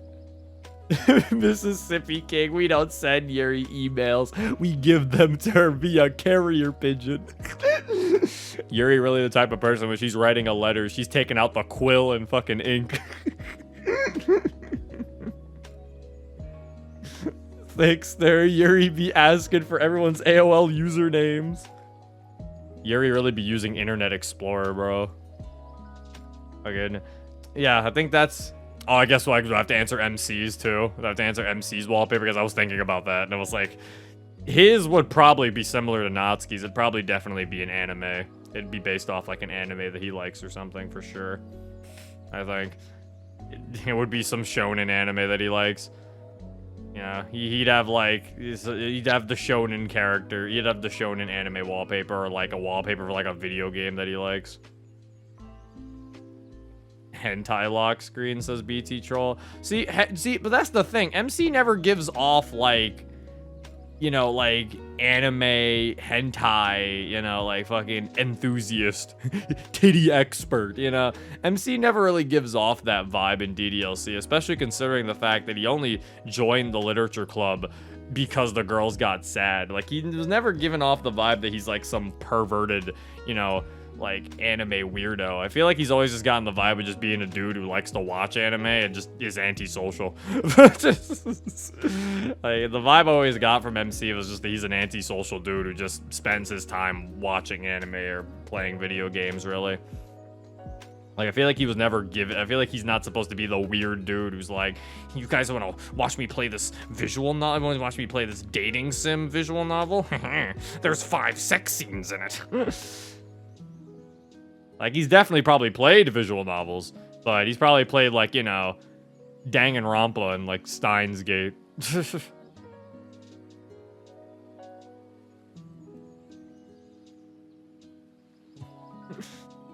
But Zero, there was that one scene where he watched Yuri walk away with the tea set. He clearly is pervy, says Dragon King. That is true.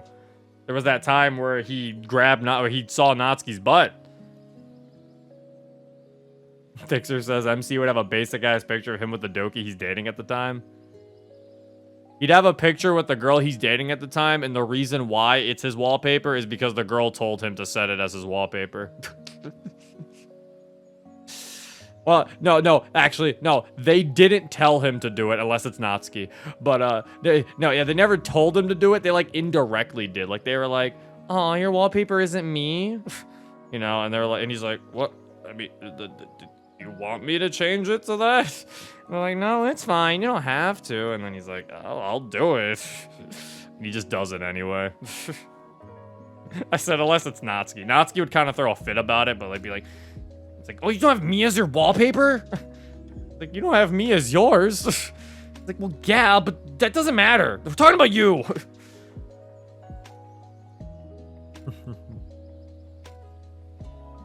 You know. MC's no gooner. Yeah, no, yeah, MC never gave me gooner vibes. Still never understand what people have against that guy. Bro literally does Bro literally did nothing, and all y'all hate him. All this man was showed up and said hello, and all y'all hate him. This man showed up and tried to reconnect with his childhood friend, and y'all hated him for it.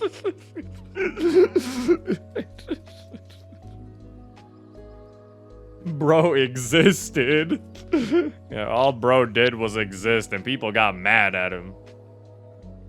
He's basically, Mistier says, he's basically a slice of bread. Nothing wrong with it, just so plain. That was my point. It's like, yeah, it's like I never understood people who feel strongly on either side of MC. I never really understood the people who extremely love him and the people who extremely hate him.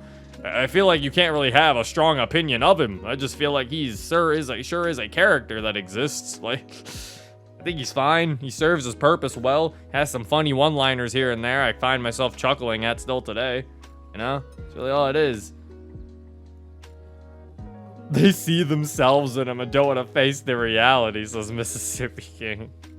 I think it's also, I think people have a problem with, like, naturally flawed characters, because people seem to also get mad at him for not handling the Sayori situation super well, and I'm like, well, I feel like if he handled it extremely well, it'd be extremely unrealistic, because why would you expect some random-ass 18-year-old kid to know exactly how to deal with his friend who's going through depression? Like, of course he wouldn't fucking know how to handle that. He's 18 years old. So he doesn't know how to deal with this shit. Like, of course he's gonna feel like he's gonna say the wrong things. He even apologized immediately afterwards and realized what he said was fucked. But no, he makes a mistake. Everyone wants to crucify the man. Like, it's like, freaking, like, the dude's fine. Lay off him. And then you got people feeling like they have to over-justify it by saying how much they love MC. And I'm like, all right, calm down, man. You're just telling me you love freaking bread. I don't want to say plain rice, because plain rice can go hard. So I'll say bread. I'll say plain bread. It's like, calm down. You're telling me how much you love plain bread. Bread is amazing! Yeah, I love bread! For me, it wasn't he doesn't know how to handle the situation, rather he made a depression about him. Yeah, which is understandable, Misty. Don't get me wrong. I understand it was a bad thing for him to do, but that was still my point. It was a mistake. And even he realizes that wasn't what he should have said in that moment. So it's like, I just think people took his mistake way too hard on him. Because I just feel like that makes him believable, in my opinion. like I think him making a mistake like that makes him more believable as a standard ass teenager. Yeah. Mississippi King says, I didn't know how to handle my own at 18. Exactly, that's what I'm saying. I was gonna bring that up too. I was like, hell, most 18-year-olds don't even know how to handle their own depression, let alone other people's. I was say some people who get diagnosed with depression don't even know how to handle with depression. You expect other people to know how to do that? Yeah, it's like, I don't know. I feel like you can't really have a strong opinion on the guy, but I mean, hey, I don't make the rules. You can do whatever the fuck you want. I'm just saying, me personally, I think he's fine. I think he's fine, and he's a pretty good representation of a teenager in high school. And a pretty standard visual novel protagonist, since that's what he's supposed to be. I mean, yeah, the teens can be pretty self-absorbed and feel invincible. Yeah, they feel self-absorbed and invincible until they get their wake-up call. And then it's like, oh, I'm not. I'm eating bread right now, says Natsuki. Well, Natsuki, you're eating MC, so I hope you're happy. Dexter just says, Zero, which of the Dokis would love plain rice? Mississippi King says Natsuki, because that's all she can get. Oh, that's sad. What the hell? Why did you make me read that? That's mean.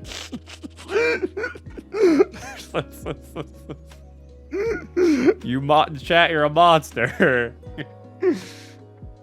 I think they'd all like plain rice, because obviously DDLC takes place in Japan, right, guys? Come on.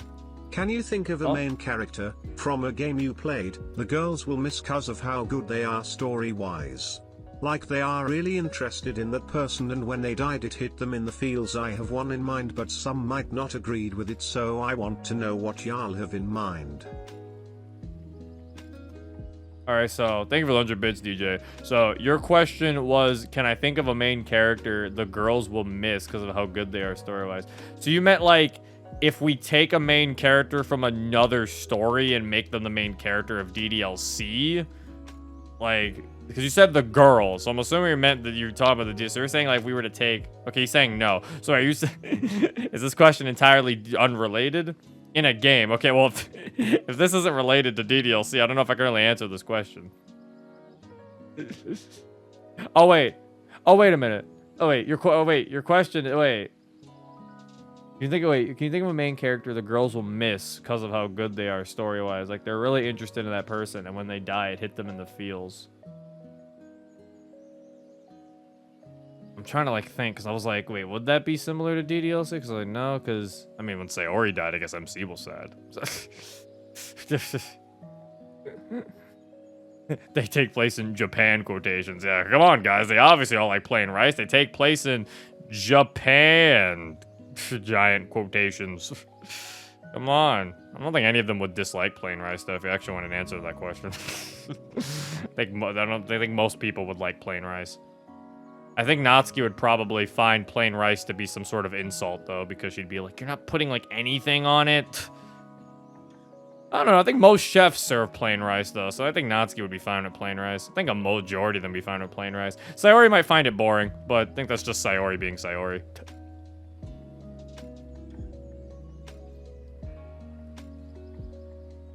Is the question what Thixter...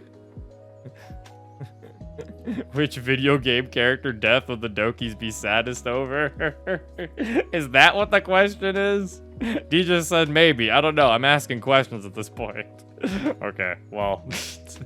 I don't know if your question had to do anything with DDLC. Sadly, we're still on DDLC clock, so you have to ask questions related to it. So, sadly, we're going to have to go with Thixter's alternative question, which is... I don't even know if I want to answer this question. What the fuck does this mean? Well, I don't know. Man, I think Yuri would really be upset about...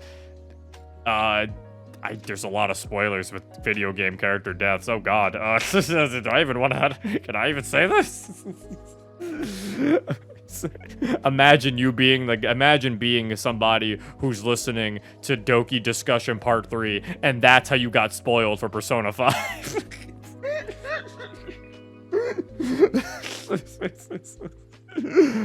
Man, I was just listening to some DDLC videos, and I got spoiled for GTA 5. How could this happen? Okay, Zero, it's time. Why does everyone think that you hate Yuri? Froze one Yuri what? Alright, I guess it is time. I'll answer this, and then I'll answer actually, let me answer BT's real quick, then we'll answer Thixter's as the final one, why not? He says, I gotta ask, what do you think was more out of character for Monika? Getting drunk in Salvation or the unprotected sex from within? Definitely the unprotected sex. Because as much as I'm not a huge fan of the Monika getting drunk in Salvation scene, because I do feel, it's like, I feel like Monika could get drunk depending on the things leading to it, right? That's mainly my thing with that. I feel like there had to be some events to make it seem like to make more sense. Like, I feel like Monika should have had... I think if Monika has the intention to get drunk, you know, like if she's depressed and she's like, I just want to hang out with Yuri and get drunk, then sure. But I know some people might be, because I know someone was trying to tell me that she was already depressed, but we don't really get that, that really implication, because she seems fine when she's just hanging out with Yuri and having the nice, everything in the nice aromatherapy candles. Like, it really didn't feel like they had to get drunk. It really could have just been she was having a fun time hanging out with Yuri normally, So... It's like, I feel like what should have happened was Monika should have definitely, kind of tested herself a little bit with the drinking, because I feel like she'd be responsible with it, and then she'd probably choose to get drunk because she thinks that maybe letting herself lose control might assist in this whole situation. Like, she's like, maybe I gotta try letting myself lose control of the situation. So she makes herself get drunk on purpose. I feel like it has to be intentional, because I don't think Monika or even Yuri is the type of person to accidentally get drunk. It's like a whoopsie daisies, like, because you can feel when you're buzzed, and I feel like they would even know when to stop, even if it's our first time drinking. Like, you can kind of tell when things aren't right with your body, and you're like, I need to stop. Monika would drink with Yuri to not make her feel awkward. Yeah, that's what I'm saying. Monika would definitely... Yeah, if anything, that too. I remember talking about this with my girlfriend, Monika. Or talking about that with her, actually, Misty. It's funny you say that, because I remember saying, like... That's what she's brought up, too. She was like, I could see Monika getting drunk because she feels kind of pressured into doing it and doesn't want, like, someone to feel alone, Like, maybe Yuri's really... Like, maybe, like, she's with the rest of... Like, maybe Yuri's still drinking, and Yuri got drunk first. And then Yuri's like, come on, Monika. And then, like, maybe Monika feels kind of like she wants to join in with Yuri. So she's like, all right, you know, like, here it goes. Like, my point is there has to be an intention to it for me. I think Monika has to intentionally do it. It can't be an accident, was always my thing with the Salvation drinking scene. But that was why, because I didn't like how it just seemed to, uh-oh, Monika got drunk. She drunk too much, you know? But, no, yeah, that one at least doesn't make sense. I cannot give you a reason as to why Monika would ever have unprotected sex. I can't write any sort of, like, even if it's she wants to have sex and they don't actually have a condom, I couldn't see that happening. I would see her stopping immediately and not wanting it then. Like, she'd probably just resort to just, like, making out or something, you know, instead of just not have sex. Like, that, I can't defend the unprotected sex thing. I think that one's definitely super out of character for her.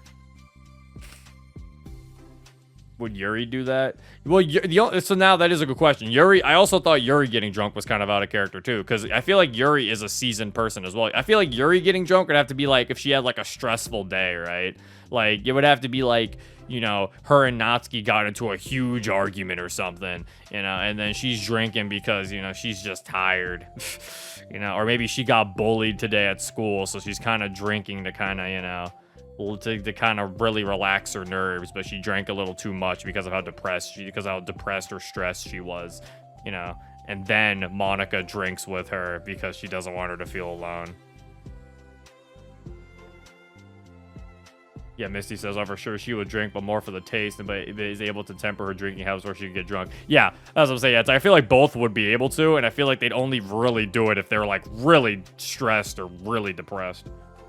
For sure. That's why I didn't really like the scene in Salvation too much of them being drunk, because it kind of felt out of character and just kind of felt like a haha wacky get drunk scene, you know.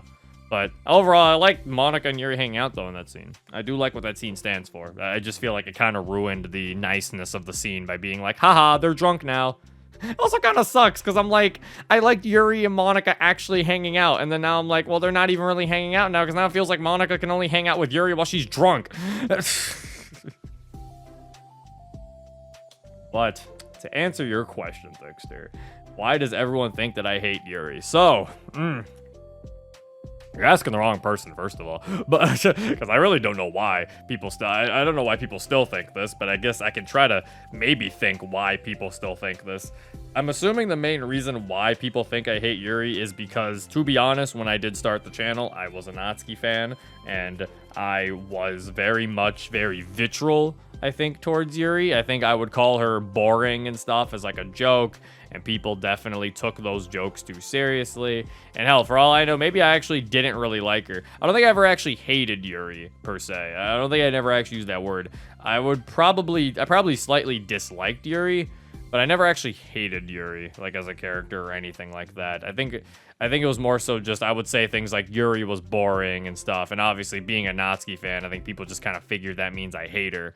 But I never actually full on hated Yuri. But as time went on, I made a few jokes here and there, and my appreciation for Yuri actually did kind of grow a little bit. I think when my favorite switched to Monika, I started to kind of appreciate all of the characters a little bit more after that, to the point where, you know, I think I love all the girls, really. Like, they're all really good characters, with obviously having some favorites over the others. But it's why people still think I hate Yuri, I think, is just because she's my least favorite, if I had to put one. But it's still something where I'm like, it's not even because I dislike her, it's just because I like the others a little bit more. I still love Yuri and the dynamic. If you told me that I had the choice to remove Yuri from like the story, like a DDLC story, I'd still say no, because I feel like she's definitely a necessity, and I love seeing her interact with the rest of the girls. Like it just feels like she feels like a necessity. They all feel like a necessity to it. Like, they feel like an ensemble. You need all of them together, in my opinion. Sometimes. Obviously, I think a lot of them can work in, like, little tiny pairs. I think that's what makes them work off so well. Because, like, any of these pairs of the girls can work extremely well. And I think DDLC Plus showed that really well. Like, Monika and Sayori can work well for a story. Monika and Natsuki work well for a story. Monika and Yuri. Yuri and Sayori. Yuri and Natsuki. Natsuki and Sayori. You know, it's like, all of these can work extremely well for a story. But like I said, it's like, if I had to keep all of them, I'd want to keep all of them. Like, I would never be like, oh, remove Yuri because I don't like her. You know? Like, I think my main reason, like, I think that's why people think I hate her. And, you know I saw one post where I saw one subreddit post, I don't know who it was, but they mentioned that Yuri is extremely underrated in the community, and this is due to the fact that they were like, look, even two of the biggest YouTubers in the community, their least favorite is Yuri. And apparently I think it was like me, and I think it was Kane Monger, I think his least favorite is also Yuri. So they're trying to say that's why she's so underrated. And I don't know. And to me, that just sounded really fucking stupid. Because I'm like, how the fuck do two people having their least favorite be Yuri have any effect on Yuri's actual popularity? Plus, I feel like it's hard to even gauge the popularity of these girls anymore, because it always depends on where you're gathering your information. Because I've seen places where Sayori's the most popular. I've seen places where Monika's the most popular. It always matters in terms of what audience you're really asking. And I think that's just kind of how it works with a cast of characters that's so small, you know? It's only like 4 of them, so you're always going to have people who like one more than the other, a big group. Misty says, personally, Yuri was someone who I could relate to the most, especially the socially awkward / bordering on ASD tendencies and appreciation of complex stories and worlds. Yeah, see, and I think that's the other thing, too. I can understand a lot of people love Yuri because they really relate to Yuri, and I think I don't fully relate to Yuri, is probably why. Like, she might be my least favorite, and also I think I mentioned sometimes that the shy girl archetype is also not exactly an archetype I really like. I'm slightly annoyed by it a lot of the time, actually. I'm not annoyed by it. I'm not a big fan of it. You know, like, I think anytime there's the shy girl in an anime, the shy girl is never my favorite character. The shy girl is never my favorite character. Like, I don't think there was one time where the shy girl was actually my favorite one. So, like, I can like the shy girl, but she was never my favorite. So I think that was mainly why. And I think that's why I enjoy side stories Yuri, like, so much better, because she's shy, but she's also extremely blunt, and it's hilarious. It makes for a lot of good moments. But yeah, I don't know. For anyone who needs vocal confirmation, despite me saying it multiple times, I don't hate Yuri. If anything, even before I say she's my least favorite, Sayori's only beating her by a little bit. Honestly. Because, like, the side stories really made me like Yuri a lot, so it's like, Sayori's only beating her by a bit. So, I do not hate Yuri. But I can say it as much as I want. For some reason, Yuri fans will still think it, I guess. For some of them, I suppose. Whatever. I'm gonna run with the joke, though, because to me, it's still funny. But also, I forgot that. Do you think Natsuki would be a delinquent? Like, if the club wasn't there, would she be one? Side story included if it helps to make a better answer. That's an interesting question, DJ. Okay, your question might have to be the final one, because I do know we've been here for a bit and it's getting kind of late. But I will answer your question, although I have to read a message. I think Misty was continuing with, like, the alcohol thing. Could have been an interesting scene if the alcohol only served as a way of letting down walls and for comedic purposes. Yeah, that's kind of because it just kind of seemed like it was just a funny, like, it was kind of being used for letting down walls, but not, like, fully. Like, you know, like, there was some things here and there that was revealed in there, but it felt like it definitely wasn't fully. It definitely didn't really feel like it was fully there, I guess. I guess it was a way for them to, you know, get stuff off their chest, I suppose. But, I don't know, I feel like you could have easily gotten that without alcohol, but, whatever. Tis what it is. You know. Muse says, I think a big part of DDLC's appeal is the variety of characters. In simplest terms, Yuri's the shy one, Natsuki's the aggressive one, Sayori's in between, so there's someone for everyone. Yeah, of course. Yeah, DDLC's biggest appeal is the characters. I think that's why Dan was able to make something like DDLC Plus, because, yeah, it's like he learned that, wow, people actually like these characters enough to even appreciate an actual story about them that isn't just a bait and switch.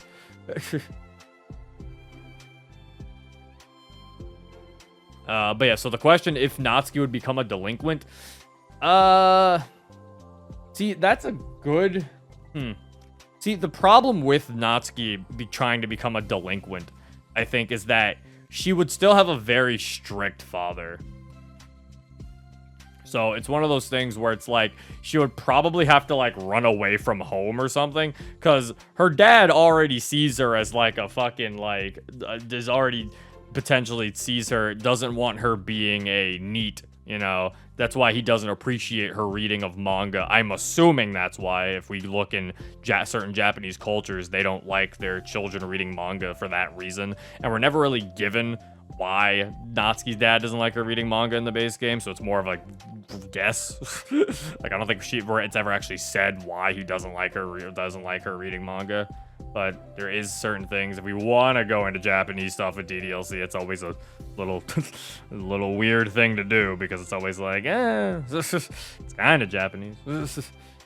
Yeah, I don't know if she'd be one. She's also, yeah, like Mississippi King, she's also not physically imposing. She'd need a bat. I feel like she's one of those girls where she'd probably want to try and be a delinquent, but she'd never fully be able to become one, you know? Like, I honestly, I feel like even without the club, I don't know if she would become a delinquent, though. Because the thing about Natsuki was always the fact that she always looks tough on the outside, but she's extremely caring. I feel like Natsuki would kind of hate delinquents, if anything, funnily enough, despite her attitude. Because she always kind of, because the whole thing about her is she might even be more caring than someone like Sayori. Like, funnily enough. Like, because that was always the thing with Natsuki. She's super, like, imposed, like, tries to be super tough on the outside. But on the inside, she's extremely caring about her friends. So it's something where it's like, I feel like she actually wouldn't be a delinquent, and if anything, would probably kind of be unable to stand delinquents, you know? Because it's like, I don't really think I'd agree. Yeah. Yes, yeah, Tormuse just mentioned that he said he's reading a DDLC fan fiction that portrays Natsuki as a delinquent and getting into fist fights with other students regularly, and it feels really weird. Yeah, like that's, yeah, it's like that doesn't, yeah, that does not come off as Natsuki at all. Like, I think some people are fooled by the facade too much that she puts on. To the point where, yeah, it's like even the fans seem to be fooled by some of it, because, yeah, it's like it is all just a facade. She's not actually a big old mean person. That's just something she puts on to protect herself. She's actually, you know, very kind and sweet and does care about her friends. Kicking shins is more Natsuki's attitude. Yeah, she'll kick your shins. Yeah, exactly. Natsuki's the jerk with the heart of gold trope. She's a chaotic good. Like, she's abrasive, but she's still kind when it counts. Exactly, yeah. That's Natsuki. Yeah, it's like she's not actually big, tough, and mean. Pocket sand and crotch kicks. Natsuki's signature techniques. But anyway, we have been going for about 2 hours, so that might be it for this episode of Doki Doki Discussion. This was fun. This was a nice one. I'm proud of myself for actually being able to somehow keep this series consistent to a degree. I'm at least on the third part of it, so I'm able to somewhat do this. This is fun, and I do want to do more of these. I also want to try doing what I did before and actually, like, tweeting out, like, when I'm doing it and, you know, giving people an opportunity to put some questions and stuff. And, yeah, I put some questions for topics for us to talk about because, yeah, that actually worked out pretty well. I liked it. It was nice. You know, and somehow we talked about all that stuff for like 2 hours. But to be fair, it's because we kind of used that.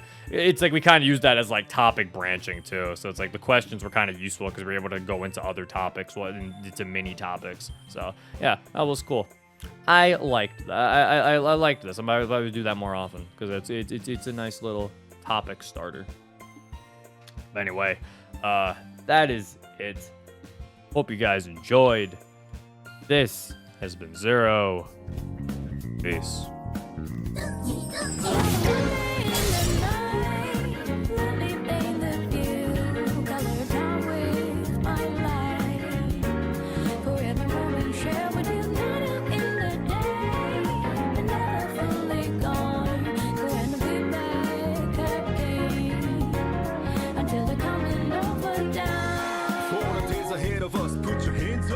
Side to side.